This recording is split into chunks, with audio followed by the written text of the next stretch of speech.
ನಿನ್ನೆಯಿಂದ ಮತ್ತು ಎಲ್ಲ ನೆನಪಿನ ಅಲೆಗಳಲ್ಲಿ ಬಂದಂಥ ಪಾತ್ರಗಳನ್ನು ಗಮನಿಸ್ತಾ ಇದ್ವಿ.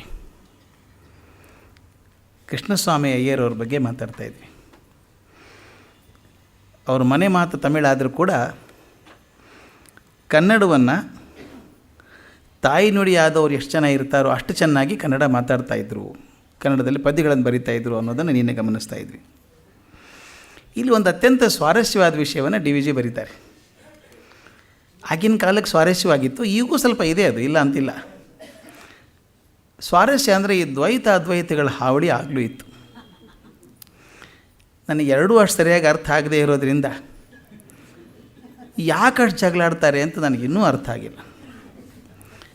ನಮ್ಮ ಮತ ದೊಡ್ಡದು ಅಂತ ಅಂದ್ಕೊಳ್ಳೋದು ಸಂತೋಷ ಇರಬಹುದು, ಇನ್ನೊಂದು ಮತ ಕೆಟ್ಟದು ಅಂತ ಹೇಳೋ ಕಾರಣ ಇಲ್ಲ. ನಾನು ಹುಡುಗನಿದ್ದಾಗ ನನ್ನ ಮೇಷ್ಟ್ರು ಒಂದು ಕತೆ ಹೇಳಿದ್ರು, ಅದು ಎಂದೂ ಮರೆಯೋಕ್ಕೆ ಸಾಧ್ಯ ಇಲ್ಲ. ನಾನು ಒಬ್ಬ ರಾಜ ಇದ್ದಂತೆ,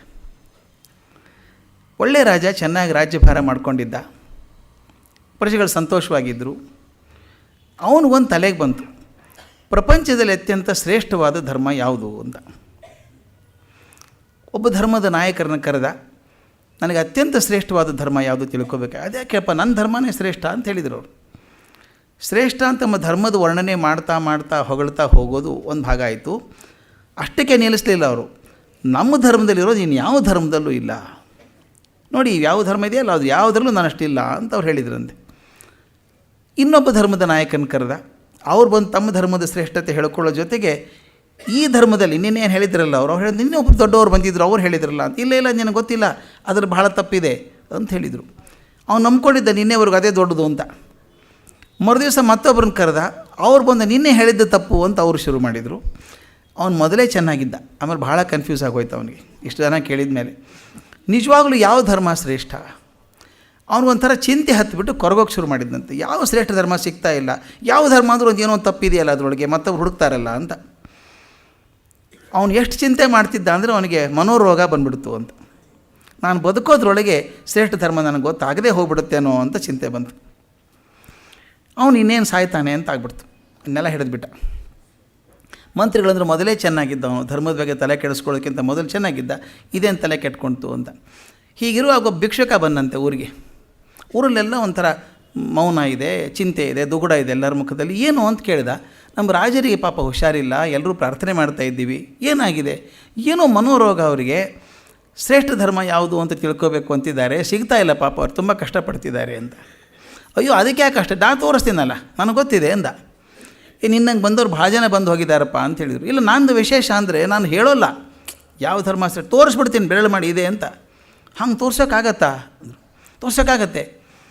ಕರ್ಕೊಂಡು ಹೋದ್ರು ರಾಜನ ಕಡೆ. ರಾಜ ಮಲ್ಕೊಂಡ್ಬಿಟ್ಟಿದ್ದಾನೆ ಹಾಸಿಗೆ ಮೇಲೆ, ಹೇಳೋಕ್ಕಾಗೋದಿಲ್ಲ, ಶಕ್ತಿ ಇಲ್ಲ.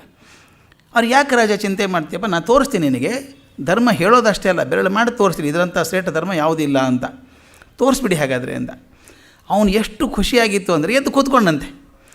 ನಂಬೋಕ್ಕಾಗಲಿಲ್ಲ, ಹೇಳೋಕ್ಕಾಗಲ್ಲ, ಅವನಿಗೆ ಎದ್ದು ಕೂತ್ಕೊಂಡ. ಅವ್ರು ಹೇಳಿದ್ರು, ಭಿಕ್ಷುಕ ಹೇಳ್ದ, ಇಲ್ಲಿ ತೋರ್ಸೋಕ್ಕಾಗ, ಅರಮನೆಯಲ್ಲಿ ತೋರ್ಸೋಕ್ಕಾಗಲ್ಲ, ಅರಮನೆ ಹೊರಗೆ ಬಂದರೆ ತೋರಿಸ್ಬೋದು ಅಂತ. ನಡೀರಿ ಬರ್ತೀನಿ ಅಂದ. ಅದಕ್ಕೋಸ್ಕರ ಉಸಿರು ಹಿಡ್ಕೊಂಡಿದ್ದೀನಿ ನಾನು, ಒಂದು ಕೋಲ್ ಹಿಡ್ಕೊಂಡು ಎದ್ದು ನಿಂತ್ಕೊಂಡ. ಮಂತ್ರಿಗಳಿಗೆ ಆಶ್ಚರ್ಯ, ನಡೀತಾ ಇದ್ದಾನೆ ರಾಜ. ನಡ್ಕೊಂಡದ, ಕೈ ಹಿಡ್ಕೊಂಡ್ರು, ಅರಮನೆ ದಾಟಿ ಹೊರಗೆ ಹೋದಂತೆ. ಎಲ್ಲಿ ಧರ್ಮ ಅಂತ ಕೇಳಿದ. ಇಲ್ಲಲ್ಲ, ಸ್ವಲ್ಪ ಮುಂದೆ ಬಾ ತೋರಿಸ್ತೀನಿ ಅಂತ. ಹಾಗೆ 10 ಹೆಜ್ಜೆ ಕರ್ಕೊಂಡು ಊರು ಹೊರಗೆ ಹೋದ. ಅಲ್ಲಪ್ಪ ತೋರಿಸ್ತಾನೆ ಇಲ್ಲ, ಬೇರೆ ಕರ್ಕೊಂಡು ಹೋಗ್ತಾ ಇದೆಯಾ ಅಂತ. ನದಿ ದಂಡೆಗೆ ಹೋಗಿ ಬಾ ಅಂದಂತೆ. ನದಿ ದಂಡೆ ಬಂತು. ನದಿ ದಂಡೆಗೆ ಹೋದಾಗ ಎಲ್ಲಿ ಧರ್ಮ ಅಂತ ಕೇಳಿದಂತೆ. ನದಿ ಆಚೆಗೆ ದಾಟಿದ ತಕ್ಷಣ ತೋರಿಸ್ಬಿಡ್ತೀನಿ ನಿನಗೆ ಅಂದಂತೆ. ಅವನಿಗೆ ಎಷ್ಟು ಸಂಕಟ ಆಗಿತ್ತು, ಬೇಗ ನೋಡಬೇಕು ಅಂಥೇಳಿ ಒಂದು ನಾವೇ ತೊಗೊಂಬನ್ನಿ, ಬೇಗ ನಾವೇ ತೊಗೊಂಡು ಆ ಕಡೆ ಹೋಗಬೇಕು ಅಂತ ಒಂದು ನಾವೇ ತಂದ್ರಂತೆ. ತಂದ ತಕ್ಷಣ ಇವನೇನು ಮಾಡ್ದೆ ಭಿಕ್ಷುಕ, ಆ ನಾವೇ ಸುತ್ತ ಪ್ರದಕ್ಷಿಣೆ ಹಾಕಿದ. ಈ ನಾವೇ ನದಿ ದಾಟೋಲ್ಲ ಅಂದ. ಅವನು ನಂಬಿಗೆ ಹೇಳ್ದ, ದಿನಕ್ಕೆ 10 ಸಲ ಹೋಗಿ ಬರ್ತೀನಿ ಸರ್, ದಾಟೋಲ್ಲ ಅಂದರೆ ಏನರ್ಥ, ನೀನೇನಾದರೂ ಹೇಳ್ಕೊ, ನನ್ನ ಪ್ರಕಾರ ಈ ನದಿ ದಾಟೋಲ್ಲ ಇದು ಅಂತ. ರಾಜ ಅವನ ಜೊತೆಗೆ ಯಾಕೆ ಮಾತಾಡಿ, ಇನ್ನೊಂದು ಬೇರೆ ತೊಗೊಂಬನ್ರಪ್ಪ, ನಾವೇ ಇನ್ನೊಂದು ತೊಗೊಂಬನ್ನಿ. ಬೇರೆ ನಾವೇ ತಂದರು. ಅದಕ್ಕೂ ಒಂದು ಸುತ್ತು ಹಾಕಿದ. ಇದು ಹೋಗಲ್ಲ ಅಂತ. ಕೆಲವರು ಅಂದರು, ಇವನಿಗೆ ಏನೂ ಗೊತ್ತಿಲ್ಲ, ಸುಮ್ಮನೆ ನಾಟಕ ಮಾಡ್ತಿದ್ದಾನೆ ಭಿಕ್ಷುಕ ಅಂದರು. ರಾಜನಿಗೆ ಎಷ್ಟು ಚಿಂತೆ ಆಗಿತ್ತು ಅಂದರೆ, ಹೋಗಲಿ ಬಿಡ್ರಪ್ಪ, ನಂದೇ ನಾವೇ ತೊಗೊಂಬನ್ನಿ, ನಂದು ರಾಜಂದು ಇದೆಯಲ್ಲ ನಾವೇ ಅದನ್ನು ತೊಗೊಂಬನ್ನಿ. ರಾಜ ದೋಣಿ ತೊಗೊಂಬಂದರು. ಅದ್ಭುತವಾದಂಥ ದೋಣಿ, ಅಂಬಿಗರೆಲ್ಲ ಸಜ್ಜಾಗಿ ಬಂದಿದ್ದಾರೆ. ಅದಕ್ಕೂ ಒಂದು ಸುತ್ತು ಹಾಕಿದ. ಇದು ಹೋಗಲ್ಲ ಅಂದ. ರಾಜನಿಗೆ ಸಿಟ್ಟು ಬಂತು, ನೀನು ಬರೀ ತಮಾಷೆ ಮಾಡ್ತಿದ್ಯಾ, ನಿಜವಾಗ್ಲೂ ತೋರಿಸ್ತೀನಿ ಧರ್ಮ ನಿನಗೆ, ನಾವಿಗಳಿಂದ ಆಗೋದಿಲ್ಲ. ರಾಜನಂತ ಇಷ್ಟೇ ತಾನೇ, ಆ ಕಡೆ ಹೋಗಬೇಕಲ್ಲ. ಈ ನದಿ ಸ್ವಲ್ಪ ಮುಂದೆ ಹೋದರೆ ಆಳ ತುಂಬ ಕಮ್ಮಿ ಇದೆ. ಊರಿನ ಹೆಣ್ಮಕ್ಳು ದಾಟ್ಕೊಂಡು ಹೋಗ್ತಾರೆ ಆ ಕಡೆಗೆ. ನಾವೇ ಬೇಡ, ನಡ್ಕೊಂಡು ಹೋಗೋಣ ಬನ್ನಿರಿ ಆ ಕಡೆ ಅಂತ ಹೋದಂತೆ. ಆಗ ಭಿಕ್ಷು ಕೇಳಿದಂತೆ, ಅರ್ಥ ಆಯ್ತಾ ನಿನ್ನ ಧರ್ಮ ಅಂತ ಕೇಳಿದಂತೆ. ಪ್ರತಿಯೊಂದು ನಾವೇ ಕೂಡ ಒಂದು ಧರ್ಮ ಇದ್ದ ಹಾಗೆ, ನಾವೇ ದಾಟ್ಸೋಕ್ಕೊಂದು ವಾಹನ ಇದ್ದ ಹಾಗೆ. ಈಗ ನೀನೇನು ಮಾಡಿದೆ, ನಾವೇನು ಬೇಡ ನಡ್ಕೊಂಡು ಹೋಗ್ತೇನೆ ಬಾ ಅಂದೆಲ್ಲ, ಅದೇ ನಿನ್ನ ಧರ್ಮ. ರಾಜನ ಕೆಲಸ ತಲೆ ಕೆಡಿಸ್ಕೋಬಾರ್ದು, ದೇಶ ನಡ್ಕೊಳ್ಳೋದು. ಎಲ್ಲ ಧರ್ಮದಲ್ಲೂ ಚೆನ್ನಾಗಿರೋದಿದೆ, ಎಲ್ಲ ಧರ್ಮದಲ್ಲೂ ತುಡುಕಿದ ತಪ್ಪು ಸಿಗುತ್ತೆ. ಅದನ್ನು ಹುಡ್ಕೋಕೆ ಹೋಗಬೇಡ. ನಿನ್ನ ಧರ್ಮ ರಾಜಧರ್ಮವನ್ನು ಸರಿಯಾಗಿ ಪಾಲಿಸ್ಕೊಂಡು ಹೋಗು. ನಾವೆಗಳಿದ್ದ ಹಾಗೆ, ಧರ್ಮಗಳಿದ್ದ ಹಾಗೆ, ಅದನ್ನು ಹುಡ್ಕೋಕೆ ಹೋಗಬೇಡ. ನೀನು ಬದುಕುವಂಥ ರೀತಿ ಇದೆಯಲ್ಲ ಅದನ್ನು ಸರಿ ಮಾಡ್ಕೊ ಅಂತ ಹೇಳಿದಾಗ ಹೇಳಿದಂತೆ, ಯಾವ ಧರ್ಮ ಚೆನ್ನಾಗಿದೆ ಅಂತ ಹೋಗೋದಕ್ಕಿಂತ ನಾನು ಯಾವುದನ್ನು ನಂಬಿಕೊಂಡಿದ್ದನ್ನು ಬಲವಾಗಿ ಅದನ್ನು ಆಳವಾಗಿ ಚಿಂತನೆ ಮಾಡಿ ಅದರ ಮೂಲಕ ನಡೆಯೋದು ವಾಸಿ ಅಂತ ತಿಳ್ಕೊಂಡ ಅಂತ ನಮ್ಮ ಮಾಸ್ಟರ್ ಹೇಳೋರು ಕಥೆಗಳನ್ನು. ಇದು ಆವಾಗಿತ್ತು, ಈಗೂ ಸಾಕಷ್ಟು ಮಟ್ಟಿಗಿದೆ. ನಮ್ಮ ಧರ್ಮ ಶ್ರೇಷ್ಠ ಅನ್ನೋದ್ರಾಗ ಇನ್ನೊಬ್ಬರನ್ನ ಟೀಕೆ ಮಾಡೋದು. ಅಲ್ಲಿ ಒಂದು ಕವನ ಬರೆದಿದ್ದರಂತೆ. ಈ ದ್ವೈತ ಮಸ್ತಸ್ಥರು ಒಂದು ಕವನ ಬರೆದಿದ್ದಾರೆ ಶಿವನ ಟೀಕೆ ಮಾಡಿ. ಆ ಹಾಡು ಹೇಗಿತ್ತು ಅಂತ, ಶಿವ ನೀ ಹ್ಯಾಂಗ್ಯಾದೋ ತಾಯಿ ಗಂಡ, ಶಿವ ನೀ ಹ್ಯಾಂಗಾದ್ಯೋ ತಾಯಿ ಗಂಡ, ಶಿವ ನೀ ಹ್ಯಾಂಗಾದ್ಯೋ, ಶಿವ ನೀನಾದರೆ ಶಿವನ ಅರ್ಧಾಂಗಿಯು ನಿನಗೇನಾಗಬೇಕೋ ತಾಯಿ ಗಂಡ ಅಂತ ಬರ್ಕೊಂಡು ತಮಾಷೆ ಮಾಡ್ತಿದ್ರಂತೆ. ಅದಕ್ಕೆ ಉತ್ತರವಾಗಿ ಇವರು ಕವನ ಬರೆದಿದ್ದಾರೆ. ಅದಕ್ಕೆ ಉತ್ತರವಾಗಿ ಇವರು ಬರೆದದ್ದು ಹೇಗೆಂದರೆ, ಶಿವ ನೀ ಹ್ಯಾಂಗಲ್ಲೋ ಮರುಳೆ, ಶಿವ ನೀ ಹ್ಯಾಂಗಲ್ಲೋ, ಶಿವನ ಎಲ್ಲವಾಗಿರೆ ಶಿವನ ಅರ್ಧಾಂಗಿಯು ಶಿವನೇ ಅಲ್ಲವೇನೋ ಮರುಳೆ. ಎಲ್ಲವೂ ಶಿವನೇ ಆಗಿರುವಾಗ ಶಿವನ ಅರ್ಧಾಂಗಿಯು ಶಿವನೇ ಅಲ್ಲವೇ ಮರುಳೆ ಅಂತ ಹಿಂಗೆ ಬರಿತಿದ್ರಂತೆ. ಈ ಪದ್ಯ ಓದ್ಬೇಕಾದ್ರೆ ನನಗೆ ನನ್ನ ಬಾಲ್ಯ ನೆನಪಾಗ್ತಾಯಿತ್ತು. ನಮ್ಮ ಕಡೆ ಸ್ವಲ್ಪ ಹಾವಳಿ ಇನ್ನೂ ಜಾಸ್ತಿ, ಧಾರವಾಡ ಕಡೆಗಿದ್ರೆ ಜಾಸ್ತಿ. ನಮ್ಮಲ್ಲಿ ತಮಾಷೆ, ತುಂಬ ಗಿಡ್ಡವಾದ ಪಂಚೆ ಇದ್ದರೆ ಅವ್ರು ಗ್ಯಾರಂಟಿ ಮಾಧುರು ಅಂತ. ಹೀಗೆ ಅದು ಬಡಿಸುವಾಗ ಅಡಿಸುವಾಗಿದ್ದರೆ ಅದು ಪಂಚೆ ಎಷ್ಟು ಗಿಡ್ಡಾಗಿರುತ್ತೋ ಅಷ್ಟು ಜಾಸ್ತಿ ಮಡಿ ಅಂತ ಒಂದು ಥೇರಿ. ನಾವು ಜಗಳಾಡ್ತಾಯಿದ್ವಿ ಅದೆಲ್ಲ. ಅಲ್ಲಿ ಜಗಳಾಡಬೇಕಾದ್ರೆ ಹಿರಿಯೆಲ್ಲ ಕೂತ್ಕೊಂಡು ಜೋಕ್ ಮಾಡೋರು. ಅದು ಚಂದ ಏನಂದರೆ, ಜಗಳಾಡುವಾಗ ಇಬ್ಬರು 3 ಜನ್ಮದ ವೈರಿಗಳು ಹಾಕಿ ಜಗಳಾಡಬೇಕು. ಸಾಯಂಕಾಲ ಇಬ್ಬರು ಕೂತು ಹರಟೆ ಹೊಡಿಬೇಕು, ಚಾ ಕುಡಿಬೇಕು, ಅದೆಲ್ಲ ಇರೋದು. ಇವರು ತಮಾಷೆ ಮಾಡೋರು. ಈ ನಮ್ಮ ದ್ವೈತ ಜಗಳ ಹೇಳಿದ್ನಲ್ಲ, ಹೋಗ್ಬಿಟ್ಟು ವಿಷ್ಣುವನ್ನ ಟೀಕೆ ಮಾಡಬೇಕಾದ್ರೆ ಏನು ಮಾಡಬೇಕು? ಶಿಷ್ಯ ಹೋದಂತೆ ಗುರುವನ ಕಡೆಗೆ, ಗುರುವೇ ಹರ ಶ್ರೇಷ್ಠೋ ಹರಿ ಶ್ರೇಷ್ಠೋ ಅಂತ ಕೇಳಿದಂತೆ. ಗುರು ಹೇಳಿದಂತೆ, ಶಿಷ್ಯ ಹರನೇ ಶ್ರೇಷ್ಠ. ಅದು ಹೆಂಗೆ ಗುರುವೇ ಅಂತ ಕೇಳಿದಂತೆ. ಕುಂತ್ಕೋ ಅಂದಂಥವನು. ಹರಿ ಹರ ಮೊದಲನೇ ಅಕ್ಷರ ಏನೈತೆ? ಹ. ಎರಡಕ್ಕೂ ಹ ಐತಲ್ಲ, ಬಿಟ್ಬಿಡು. ಎರಡನೇದು ಅಕ್ಷರ ನೋಡು, ಹರ ಹರಿ. ರ ರಿ. ರೀರಿಯೊಳಗೆ ಯಾವ್ದು ಮೊದಲು ಬರುತ್ತೆ? ರ ಮೊದಲು ಬರುತ್ತಲ್ಲ, ಆದ್ದರಿಂದ ಹರ ಶ್ರೇಷ್ಠ, ಹೋಗು ಅಂತ ಹೇಳಿದಂತೆ. ಅಷ್ಟು ಸಣ್ಣ ವಿಷಯದಿಂದ ಶುರು ಮಾಡಿ ಸಾಯಂಕಾಲ ಕಟ್ಟೆ ಮೇಲೆ ಕೊಡಬೇಕು. ನಮ್ಮ ಊರಲ್ಲೊಂದು ಆಂಜನೇಯನ ದೇವಸ್ಥಾನ. ಆಂಜನೇಯನ ಪೋಸ್ ಗೊತ್ತಿದೆ, ಹೆಂಗೆ ನಿಂತ್ಕೊಂಡಿರ್ತಾನೆ ಅಂತ. ಇದು ಎದುರು ಮುಖ ಅಲ್ಲ, ಸೈಡ್ ಮುಖದ ಆಂಜನೇಯನೇ ಜಾಸ್ತಿ ಎಲ್ಲನೂ ಕೈ ಎತ್ಕೊಂಡು ಹೀಗೆ ಇಟ್ಕೊಂಡಂಥದ್ದು. ಅಲ್ಲಿ ಮುಂದೆ ಬಸವಣ್ಣನ ವಿಗ್ರಹ ಇತ್ತು. ಇವ್ರ ಚರ್ಚೆ ಗ್ರಾಸ ಅದು. ಹನುಮಂತ ಸಿಂಬಲ್ಸ್ ಅಲ್ಲ, ಇವು ಸಂಕೇತಗಳು. ನಮ್ಮಲ್ಲಿ ಇದೆಲ್ಲ ಹನುಮದ್ ಭೀಮ ಮಧ್ವ ಅಂತರ್ಗತ ಅಂತ 3 ಹಂತ. ಹನುಮ, ಮಧ್ವ, ಭೀಮ, ಹೀಗೆ ಇದು 3 ಹನುಮ, ಭೀಮ, ಮಧ್ವ 3 ಅವತಾರಗಳು ಅಂತ. ಹನುಮಂತ ನಮಗೆ ಪ್ರಾಣದೇವರು, ವಾಯುದೇವರು, ಅದು ಮುಖ್ಯ ಅಂತ ಅವ್ರದ್ದು.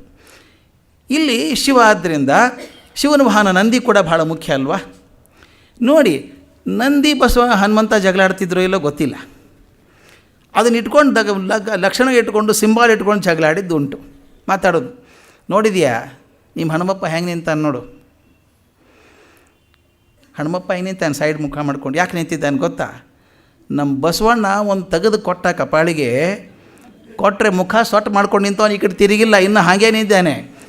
ಎಲ್ಲಿ ತಿರುಗ್ತಾನೋ ಅಂತ ಮುಂದೆ ಕಾಯ್ಕೊಂಡು ಕೂತಿದ್ದಾನೆ ನಮ್ಮ ಬಸವಣ್ಣ ಅಲ್ಲೇ ಅಂತ ಇವ್ರು ಹೇಳಬೇಕು. ನೀ ಮುಂದಿನ ಪೇಜ್ ಓದಿಲ್ಲ ಅಂತ ಅವ್ರು ಹೇಳಬೇಕು. ನೀ ಯಾವ್ದು ಪುಸ್ತಕ ಹೇಳ್ತೀಯಲ್ಲ ಅದ್ರ ಮುಂದಿನ ಪೇಜ್ ಓದಿಲ್ಲ. ಏನು ಅಂದರೆ, ನಮ್ಮ ಹನುಮಂತ ಬೆನ್ನ ಮೇಲೆ ಒಂದು ಗುದ್ದಿದ್ರೆ ಬಾಲಾಗ ಸಿಗಿಸ್ಕೊಂಡು ಕೂತವನು ಎದ್ದಿಲ್ಲ ಇನ್ನೂ ಅವನ ಮೇಲೆ. ಎದ್ರೆ ನೋಡೋನ್ ಕೈ ಹಿಡ್ಕೊಂಡು ನಿಂತಿದ್ದಾನೆ ಹೀಗೆ ಅಂತ. ಇದು ಜಗಳ. ನಾವು ಕೇಳೋಕ್ಕೆಲ್ಲ ಭಾಳ ರಮ್ಯವಾಗಿರ್ತಿತ್ತು. ಇನ್ನೂ ಭಾಳ ಇದೆ, ಕೆಲವು ಬರೆಯೋಂಗಿಲ್ಲ, ಕೆಲವು ಹೇಳೋಂಗಿಲ್ಲ, ಅವೆಲ್ಲ ಜಗಳ.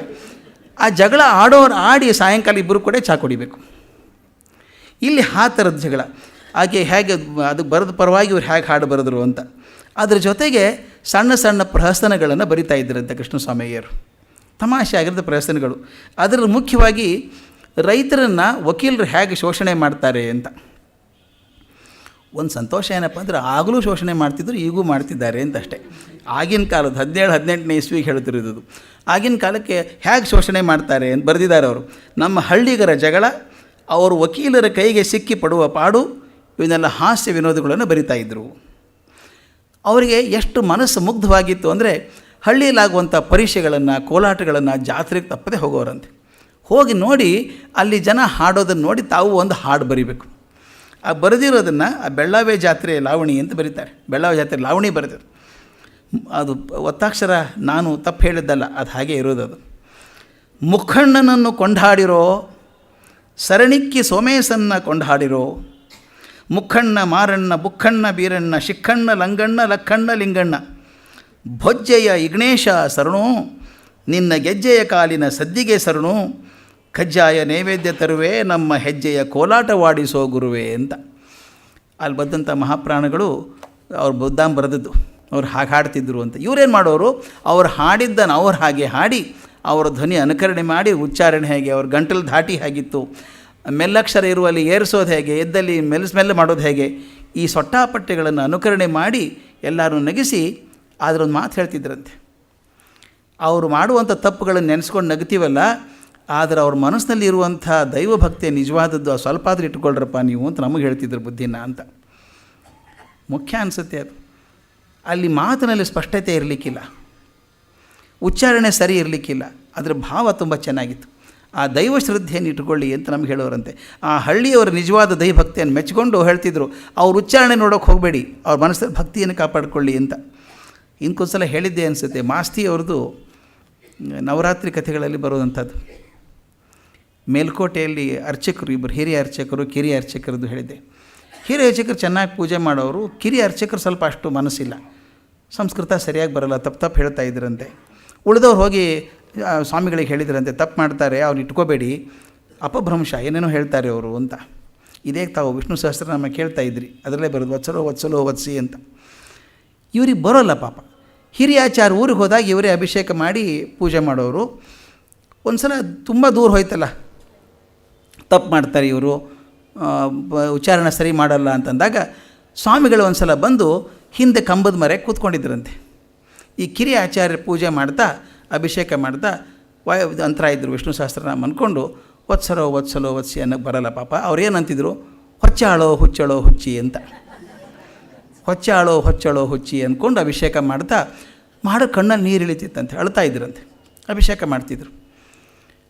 ಸ್ವಾಮಿಗಳು ಹಿಂದೆ ಕೂತಿದ್ದಾರೆ, ಕಂಬದ ಹಿಂದೆ.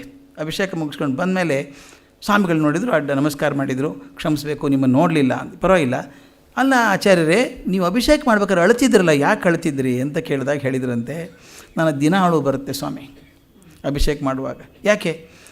ಅವನು ನಾರಾಯಣ ಆ ಹಾಲಿನ ಸಮುದ್ರದಲ್ಲಿ ಹಾವಿನ ಮೇಲೆ ಮಲ್ಕೊಂಡಿದ್ದಾನೆ, ಬರಿಮೈ.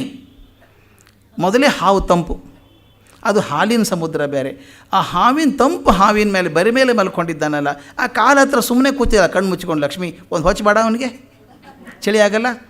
ಅದಕ್ಕೆ ನನಗೆ ಚಿಂತೆ, ಆಕೆ ಹೊಚ್ಚಾಳೋ ಹೊಚ್ಚಳೋ ಹುಚ್ಚಿ ಅಂತ.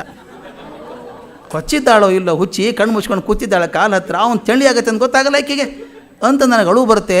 ನಾನು ಬೇರೆ ನೀರು ಹಾಕ್ತಾ ಇದ್ದೀನಿ ಮೇಲೆ ಅಂತ ಹೇಳಿ ಅಳು ಬರುತ್ತೆ ನನಗೆ ಪ್ರತಿ ಸಲ ಅಂದ್ರಂತೆ. ಆಗ ಸ್ವಾಮಿಗಳು ಹೇಳಿದ್ರಂತೆ, ಹಿರಿಯ ಆಚಾರ್ಯರದು ಸೇವೆ ಭಗವಂತನಿಗೆ ಸಲ್ತೋ ಇಲ್ಲೋ ಗೊತ್ತಿಲ್ಲ, ಕಿರಿಯ ಆಚಾರ್ಯ ಮಾತ್ರ ಖಂಡಿತ ಸಲ್ಲುತ್ತೆ. ಯಾಕಂದರೆ ಅವ್ರ ಸಂಸ್ಕೃತ ಗೊತ್ತಿರಲಿಕ್ಕಿಲ್ಲ, ಅದು ಹೃದಯದ ಭಾವನೆ ಪೂಜೆಯನ್ನು ಚೆನ್ನಾಗಿ ಮಾಡಿದೆ ಅದು. ಅದಕ್ಕೆ ಹೇಳ್ತಿದ್ರಂತೆ, ಅವರು ನೆನಟ್ಕೊಳ್ಳಿ, ಹಳ್ಳಿಯವರ ನಿಜವಾದ ದೈವಭಕ್ತಿಯನ್ನು ಗಮನಿಸ್ಕೊಳ್ಳಿ ಅಂತ ಹೇಳ್ತಾಯಿದ್ರು. ಇಲ್ಲಿ ಒಂದು ಸಣ್ಣ 4 ಸಾಲಿನ ಪ್ಯಾರಾಗ್ರಾಫ್ ಬರುತ್ತೆ, ಅದು ನಾನು ಓದಲೇಬೇಕು. ಜೀವನಕ್ಕೊಂದು ಸಂದೇಶ ಕೊಡಬೇಕಾದ್ರೆ DVG ಅವ್ರ ಬರವಣಿಗೆ ಮೂಲ ಅದು.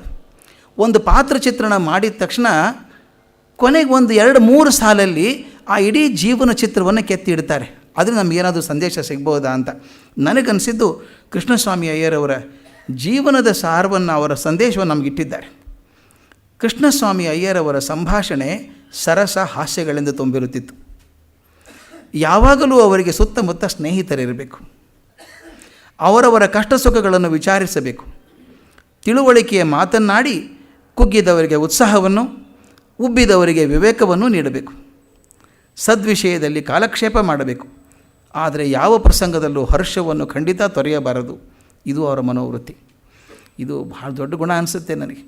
ನಾವು ಸ್ವಲ್ಪ ದುಃಖ ಆದರೆ ಕುಗ್ಗಿ ಹೋಗ್ತೇವೆ, ಒಂಚೂರು ಸಂತೋಷ ಆದರೆ ಉಬ್ಬಿ ಮೆಚ್ಚಿ ಹಾರಾಡಿಬಿಡ್ತೇವೆ.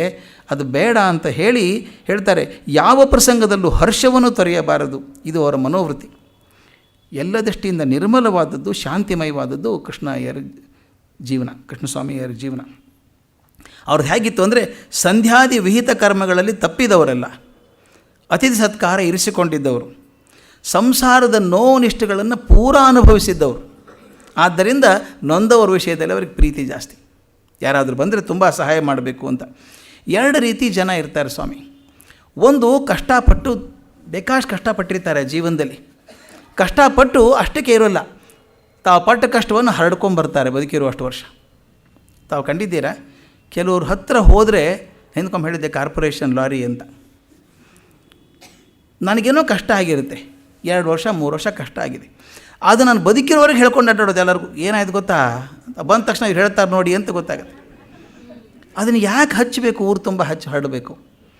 ಇನ್ನು ಕೆಲವರು ಇರ್ತಾರೆ, ಎಷ್ಟೇ ನೋವಾದರೂ ಕೂಡ ಹೊರಗಡೆ ತೋರಿಸ್ಕೊಳ್ಳಲ್ಲ ನೋವನ್ನು. ಅಯ್ಯೋ ಆಗೋಯ್ತು ಬಿಡಿ, ಅದೇ ತಲೆ ಕೆಡಿಸ್ಕೋಬೇಕು ಅಂತ ನಗನಗ್ತಾ ಇರ್ತಾರೆ. ನಾನು ಹಿಂದೆ ಹೇಳಿದ್ದೆ, ನನಗೊಬ್ಬ ಮಾದರಿ ಆದವರು, ಭಾಳ 6-8 ವರ್ಷದ ಕೆಳಗೆ ನಾನು ಹೇಳಿದ್ದು, ಮಹಿಪತಿ ಅಂತ ಒಬ್ಬರಿದ್ದಾರೆ. ಅವರು ಜೀವನದಲ್ಲಿ ಪಟ್ಟ ಕಷ್ಟ ನಮಗೆ ನಂಬೋಕ್ಕೆ ಆಗಲ್ಲ ರೀ, ಅಷ್ಟು ಕಷ್ಟಪಟ್ಟಿದ್ದಾರೆ. ಆದರೆ ಮನುಷ್ಯ ನೋಡಬೇಕು, ಹೇಗಿದ್ದೀರಿ ಮಹಿಪತಿ ಅವರಿಗೆ, ನಾನಾ ಫಸ್ಟ್ ಕ್ಲಾಸ್, ಅದಕ್ಕೇನಾಗಿದೆ ಅನ್ಬೇಕು. ಅವ್ರ ಮನೆಗೆ ಹೋಗಿ ನೋಡಿದಾಗ ಗೊತ್ತಾಗುತ್ತೆ ಎಷ್ಟು ಕಷ್ಟಪಟ್ಟಿದ್ದಾರೆ ಅವರು ಅಂತ. ಬಾಯಿ ಬಿಟ್ಟು ಹೇಳೋದೇ ಅಲ್ಲ, ವ್ಯವಸ್ಥೆನೇ ಅಲ್ಲ. ಅದಕ್ಕೆ ಹೇಳ್ತಾರೆ, ಜೀವನದಲ್ಲಿ ನೊಂದವರು 2 ಬಗೆ. ತಾವು ನೊಂದದ್ದನ್ನು ಮತ್ತೊಬ್ಬರು ನೆನೆಯೋವರೆಗೂ ಹೇಳುವಂಥದ್ದು, ತಾವು ನೊಂದದ್ದನ್ನು ಹೇಳ್ದೇ ನಮ್ಮ ಊದುಕಡ್ಡಿ ಹಾಗೆ ತಾನು ಸುಟ್ಟರೂ ಜಗತ್ತಿಗೆಲ್ಲ ಪರಿಮಳ ಕೊಡುವಂಥವ್ರು ಕೃಷ್ಣಸ್ವಾಮಿಯವರು ಆ ಜಾತಿಗೆ ಸೇರಿದವರು. ಅವರ ಅಂತರಂಗ, ಕೊನೆ ಸೆಂಟೆನ್ಸ್ ಎಷ್ಟು ಚೆನ್ನಾಗಿದೆ, ಅವರ ಅಂತರಂಗವು ಸದಾ ಪರತತ್ವನಿಷ್ಠವಾದ್ದರಿಂದ ಅವರ ಮನಸ್ಸು ನಡವಳಿಕೆಯು ಪ್ರಸನ್ನವಾಗಿರುತ್ತಿದ್ದವು. ಕೊನೆಗೆ ಒಂದು ಸಾಲು ಹೇಳ್ತಾರೆ, ಅವರ ಸಮೀಪದಲ್ಲಿ 1-2 ಘಳಿಗೆ ಇದ್ದವರು ಯಾರೂ ಆ ಸರಸ ಸೌಜನ್ಯದ, ಆ ಶಾಂತಿಮಯ ಜ್ಞಾನಮಯ ಅನುಭವವನ್ನು ಮರೆಯಲಾರರು. ಜ್ಞಾನಮಯ ಮತ್ತು ಶಾಂತಿಮಯವಾದಂಥ ಜೀವನ ಒಂದು ಅರಗಳಿಗೆ ಇದ್ದರೆ ಸಾಕು. ನೀವು ದೊಡ್ಡವ್ರು ನೋಡಿ ಕೆಲವರು ಕಾಣ್ರೆ ಅವ್ರ ಜೊತೆಗೆ ಇರೋಲ್ಲ ಭಾಳ ದಿವಸ, ನೀವು 1 ನಿಮಿಷ ಇರ್ಬೋದೇನೋ, 1 ನಿಮಿಷ ಇದ್ದರೆ ಒಂದು ಧನ್ಯತೆ ಬಂದುಬಿಡ್ತದೆ, ಅವ್ರ ಜೊತೆಗಿದ್ದೆ ನಾನು ಅಂತ ಹೇಳ್ಕೊಳ್ಳೋ ಹಾಗೆ. ಹಿಂದಕ್ಕೊಂದು ಸಲ ಹೇಳಿದ್ದೆ, ನರಸಿಂಹಯ್ಯನವರು ಗಾಂಧೀಜಿನ ನೋಡಿದ ಹುಡುಗರಾಗಿದ್ದಾಗ ಗಾಂಧೀಜಿ ಬಂದು ಹೆಗಲ ಮೇಲೆ ಕೈ ಹಾಕಿ ಮಾತಾಡಿಸಿದ್ದು. ಅದು ಹಿಂದೂ ಪೇಪರ್, ಅವ್ರು ಗೊತ್ತಿಲ್ಲ, ಅವರು ಕೂಡ ಬಂದದ್ದು ಹಿಂದೂ ಪೇಪರಲ್ಲಿ ಫೋಟೋ ಬಂದದ್ದನ್ನು ಇಟ್ಕೋತಿದ್ರು. ಅವರು ಯಾವ ಫೋಟೋನ ತಮ್ಮ ರೂಮಲ್ಲಿ ಇಟ್ಕೊಂಡವರಲ್ಲ, ಅವ್ರ ರೂಮಲ್ಲಿ ಇದ್ದದ್ದು ಅದೇ ಒಂದು ಫೋಟೋ. ಹುಡುಗ ಹೋಗ್ತಿರ್ಬೇಕಾದ್ರೆ ಗಾಂಧೀಜಿ ಹೆಗಲ ಮೇಲೆ ಕೈ ಇಟ್ಕೊಂಡದೊಂದು ಫೋಟೋ, ಒಂದು ಕ್ಷಣ ಇದ್ದದ್ದು. ಹಾಗೆ ಒಂದೊಂದು ಕ್ಷಣ ಇದ್ದಾಗ ಧನ್ಯತೆ ತರುವಂಥ ಜೀವನಗಳಿರ್ತಾವಲ್ಲ, ಅದಕ್ಕೆ ನಾನು ಹೇಳ್ತೇನೆ ಹ್ಯೂಮನ್ ಮ್ಯಾಗ್ನೆಟ್ಸ್ ಅಂತ ಕರಿತೇನೆ ಅವನು, ಹ್ಯೂಮನ್ ಮ್ಯಾಗ್ನೆಟ್ಸ್ ಅವು. ಅದ್ರ ಸಂಪರ್ಕಕ್ಕೆ ಬಂದಂಥ ಒಂದು ಕಬ್ಬಿಣದ ಮಳೆ ಕೂಡ ಅದು ಅಯಸ್ಕಾಂತ ಆಗಿ ಹೋಗ್ತದೆ ಹೊತ್ತಿಗೆ. ಹಾಗಾಗುವಂಥ ವ್ಯಕ್ತಿತ್ವಗಳು ಅವರು. ಆದ್ದರಿಂದ DVG ಅಂಥವ್ರ ಬಗ್ಗೆ ಬರೀಬೇಕು ಅಂದ್ಕೊಂಡ್ರು. ನಾನು ನಿನ್ನೆ ಹೇಳಿದ ಹಾಗೆ ಈ ಜ್ಞಾಪಕ ಚಿತ್ರಶಾಲೆಯಲ್ಲಿ ಪಾತ್ರಗಳನ್ನು ಕಂಡಾಗ 2 ಸಂದೇಶ ನನಗೆ ಸಿಕ್ಕಿತ್ತು. ಒಂದು, ಅಂಥವ್ರಿದ್ದರಲ್ಲಪ್ಪ ನಮ್ಮ ಸಂಸ್ಕೃತಿಯಲ್ಲಿ, ನಾವು ಸ್ವಲ್ಪ ಆದರೂ ಅವ್ರಂಗೆ ಆಗೋದು ಬೇಡವಾ ಅಂತ ಒಂದು ಪ್ರೇರಣೆ ಸಿಕ್ಕರೆ, ನನ್ನ ಸುತ್ತಮುತ್ತಲೂ ಅಂಥವ್ರು ಇರ್ಬೋದಲ್ಲ, ನೋಡೋ ದೃಷ್ಟಿ ಬೆಳೆಸ್ಕೋಬೇಕಲ್ಲ ನಾನು ಅಂತನ್ನುವಂಥದ್ದು. ಆದ್ದರಿಂದ ಅಂಥವ್ರು ಇರೋದನ್ನು ಹುಡುಕಬೇಕು ಅಂತ. ಇನ್ನು ಮುಂದಿನ ಪಾತ್ರ ಸ್ವಲ್ಪ ವಿಸ್ತಾರವಾಗಿ ಬಂದಿರುವಂಥ ಪಾತ್ರ, ನನಗೆ ತುಂಬ ಮೆಚ್ಚುಗೆ ಆದ ಪಾತ್ರ, MG ವರದಾಚಾರ್ಯರು ಅಂತ. ಮೊದಲೇ ಹೇಳಿದರು 3 ಜನ ತನ್ನ ಲೇಖನವನ್ನು ಪರಿಷ್ಕಾರ ಮಾಡಬಲ್ಲಂಥವರು. ಮೊದಲನೇದು ರಾಮಚಂದ್ರ ರಾಯರು, 2ನೇದು ಕೃಷ್ಣಸ್ವಾಮಿಯರವರು, 3ನೇದು ವರದಾಚಾರ್ಯರು. ಅವ್ರ ಮನೆಗೂ ಹೋಗ್ತಾರೆ. ಅವರು ಅವ್ರ ಬಗ್ಗೆ ಬರೀತಾರೆ, ಒಂದೇ ಸಾಲಲ್ಲಿ ಬರೀತಾರೆ, ಶ್ರೀಮನ್ ವರದಾಚಾರ್ಯರು ನಮ್ಮನ್ನು ಬಿಟ್ಟು ಹೋಗಿ ಇಂದಿಗೆ ಸುಮಾರು 34 ವರ್ಷಗಳಾಗಿದೆ. 53-54ರಲ್ಲಿ ಹೇಳಿದ್ದು, ಬಿಟ್ಟು 34 ವರ್ಷಗಳಾಗಿದೆ. ಆದರೂ ಅವರ ಹೆಸರು ಜ್ಞಾಪಕಕ್ಕೆ ಬಂದೊಡನೆ ಗಂಟಲು ಕಟ್ಟುತ್ತದೆ, ಉಸಿರು ಭಾರವಾಗುತ್ತದೆ, ಕಣ್ಣಲ್ಲಿ ಹನಿಗೂಡುತ್ತದೆ. ಅಂಥ ರಸಪೂರ್ಣ ವ್ಯಕ್ತಿ ಆತ. ಹಾಗೆ ನಮ್ಮ ಜೀವನದಲ್ಲೂ ಕೆಲವ್ರ ಬಗ್ಗೆ ಅನಿಸುತ್ತೆ, ಎಷ್ಟೋ ವರ್ಷ ಬಿಟ್ಟು ಹೋದರೂ ಕೂಡ ಅವ್ರು ನೆನೆಸ್ಕೊಂಡ ತಕ್ಷಣ ಇವತ್ತು ನಾನೇನಾದರೂ ಆಗಿದ್ದರೆ ಅವರೇ ಜವಾಬ್ದಾರಿ ಅಂತ ಹೇಳಿ ಮನಸ್ಸು ಧನ್ಯತೆ ಆಗ್ತದೆ ಅಂಥವ್ರು. ನಾನು ಮೊದಲು ಈ ಮಾತನ್ನು ಗಮನಿಸಬೇಕು. ಭಾಷೆ, ನಾನು ಇನ್ನೊಂದು ಹೇಳಿದ್ದೆ, ಭಾಷೆಯ ನವಿರು DVG ಕಡೆಯಿಂದ ನಾವು ಕಲಿಬೇಕಾದದ್ದು. ಯಾರಿಗೂ ಮನಸ್ಸಿಗೆ ಚುಚ್ಚುವಂಥ ಮಾತು, ವ್ಯಂಗ್ಯ, ಮೊನಚು ಚುಚ್ಚುವಂಥದ್ದಲ್ಲ. ತಪ್ಪಿದ್ರೂ ಕೂಡ ಹೇಳುವಂಥದ್ದನ್ನು ಎಷ್ಟು ಸೊಗಸಾಗಿ ಹೇಳುವಂಥ ನವರು ಅಂದರೆ, ಆ ಪದ ನೋಡಿ ಹೇಗಿದೆ. ನಾನು ಮೊದಲು ಆತನ ಮನೆಗೆ ಹೋದಾಗ ಆತ ಒಂದು ಸಲ BL ಪರೀಕ್ಷೆಯಲ್ಲಿ ಜಯ ಕಾಣದೆ ಪುನಃ ಆ ಪರೀಕ್ಷೆಗೆ ಓದುತ್ತಿದ್ದರು. ಎಷ್ಟು ಚಂದದ ಮಾತು ಗೊತ್ತಾ. ಮತ್ತೊಬ್ಬರು ಕೊಂಕಾಗಿದ್ದರೆ ಯಾರಾದರೂ ಅವನ 2 ಸಲ ಡೊಂಕಿ ಹೊಡೆದಿದ್ದ ಅಂತ ಹೇಳಿ ಎತ್ತಿ ತೋರಿಸುವಂಥದ್ದು. ಅದನ್ನು ಎಷ್ಟು ಸುಲಭವಾಗಿ, ಅಂದರೆ ಯಾವುದೋ ಮುಚ್ಚಿಡೋ ಹಾಗಿಲ್ಲ, ಎತ್ತಿ ತೋರಿಸೋ ಹಾಗಿಲ್ಲ. ಅವರು ಒಂದು ಸಲ BL ಪರೀಕ್ಷೆಯಲ್ಲಿ ಜಯ ಕಾಣದೆ ಅಂದರೆ ಒಂದು ಸಲ ಫೇಲ್ ಆಗಿದ್ದರು ಅಂತ ಹೇಳಬೇಕಾಯ್ತು. ಜಯ ಕಾಣದೆ ಪುನಃ ಆ ಪರೀಕ್ಷೆಗೆ ಓದುತ್ತಿದ್ದರು. ಆ ಮಾತಿನ ಸೊಗಸು ಎಷ್ಟು ಚಂದ ನೋಡಿ. ಇದು ಭಾಷೆ ಮೇಲೆ ಪೂರ್ತಿ ಪ್ರಭುತ್ವ ಇದ್ದರೆ ಮಾತ್ರ ಆಗುವಂಥದ್ದು. ಜಯಕಾರಣದ ಇನ್ನೊಮ್ಮೆ ಪರೀಕ್ಷೆಗೆ ಓದ್ತಾಯಿದ್ರು. ಇಲ್ಲಿ ನೆನಪಿಲ್ಲ ಅಂತ ಹೇಳ್ತಾ ಇದ್ರಲ್ಲ ಡಿ ವಿ ಜಿ, ನನ್ನ ನೆನಪಿನ ಶಕ್ತಿ ಅಶಕ್ತ ಅಂತ ಹೇಗಿದೆ ನೋಡಿ ಹೇಳೋದು. ಮನೆಯಲ್ಲಿದೆ ಅಂತ ಪ್ರತಿ ಸಲವೂ ಮನೆ ಡಿಫೈನ್ ಮಾಡ್ತಾರೆ ಜಾಗ್ರಫಿಕ್ಲಿ. ಅವರು ವಾಸವಾಗಿದ್ದುದು ಚಾಮರಾಜಪೇಟೆಯ ಅಪ್ಪ ಅಜಪ್ಪನವರ ಅಗ್ರಹಾರದ ಪೂರ್ವ ಶ್ರೇಣಿಯ ದಕ್ಷಿಣ ಕಡೆಯ ಕೊನೆಯ ಮನೆ. ಇದಕ್ಕಿಂತ ಡೆಫಿನೇಷನ್ ಕೊಡೋಕ್ಕೆ ಸಾಕೇನ್ರಿ. ಕೊನೆಯ ಮನೆ ಅದು ಈಗ ಪೂರ್ತಿ ರೂಪ ಬದಲಾಯಿಸಿದೆ, ಈಗ ಚೇಂಜ್ ಆಗಿ ಹೋಗಿದೆ. ಅವ್ರು ನೋಡಿದಾಗಲೇ ಅಲ್ಲಿಗೆ ಹೋದಾಗ ಅವ್ರು ಹೇಗಿದ್ದರು, ಹಿಂದಿನ 2 ಪಾತ್ರದಲ್ಲೂ ಬರೆದಿದ್ದಾರೆ. ಹೋದಾಗ ಅವ್ರು ಹೇಗಿದ್ದರು, ಹೇಗೆ ಬರಮಾಡಿಕೊಂಡ್ರು, ಇಬ್ಬರ ಬಗ್ಗೆನೂ ಬರೆದಿದ್ದಾರೆ, ಇವ್ರ ಬಗ್ಗೆನೂ ಬರೀತಾರೆ. ಹೇಗಿದ್ದರು ಅವರು? ಅಲ್ಲಿಗೆ ಹೋದಾಗ ಅವರು ಕೆಂಪು ರೇಷ್ಮೆಯ ಮಗುಟ ಉಟ್ಟುಕೊಂಡಿದ್ದರು. ಅದೇ ವಸ್ತ್ರದ ಅರ್ಧವನ್ನು ಮುಂಡು ಸುತ್ತಿ ಇನ್ನೊಂದು ಅರ್ಧವನ್ನು ಮೇಲೆ ಹೊದ್ದಿದ್ದರು. ಮತ್ತು ಅಪರಾಹ್ನ 3 ಗಂಟೆಯಲ್ಲಿ ಇನ್ನೂ ಅಂಥ ಉಡುಪಿನಲ್ಲಿದ್ದದ್ದು ನೋಡಿ ನನಗೆ ಕೊಂಚ ಆಶ್ಚರ್ಯವಾಯಿತು. ಮತ್ತು 3 ಗಂಟೆಗೆ ಹೋಗಿದ್ದಾರೆ ಅವರು. ಸಾಮಾನ್ಯವಾಗಿ ಊಟ ಮಾಡುವಾಗ ಉಟ್ಕೊಂಡಂಥ ಮಡಿ ಅದು, ಕೆಂಪು ಮಡಿ ಉಟ್ಕೊಂಡು ಮೇಲೆ ಮುಂಡೊಕ್ಕೊಂಡು ತಗ ಅರ್ಧ ಹಾಕ್ಕೊಂಡು ನಿಂತಿದ್ದಾರೆ. ಇವ್ರಿಗನ್ನಿಸ್ತು ಊಟ ತಡ ಆಗಿರ್ಬೋದೇನೋ ಅಂತ ಅಂದ್ಕೊಂಡಿದ್ದಾರೆ. ಅದಕ್ಕೆ ಹೇಳಿದ್ದಾರೆ, ಅಂಥ ಉಡುಪಿನಲ್ಲಿದ್ದದ್ದು ನೋಡಿ ಆಶ್ಚರ್ಯವಾಗಿ ಬಹುಶಃ ಅಂದು ಊಟಕ್ಕೆ ಯಾವುದೋ ಕಾರಣದಿಂದ ಹೊತ್ತಾಗಿರಬಹುದು ಎಂದು ಊಹಿಸಿಕೊಂಡೆ.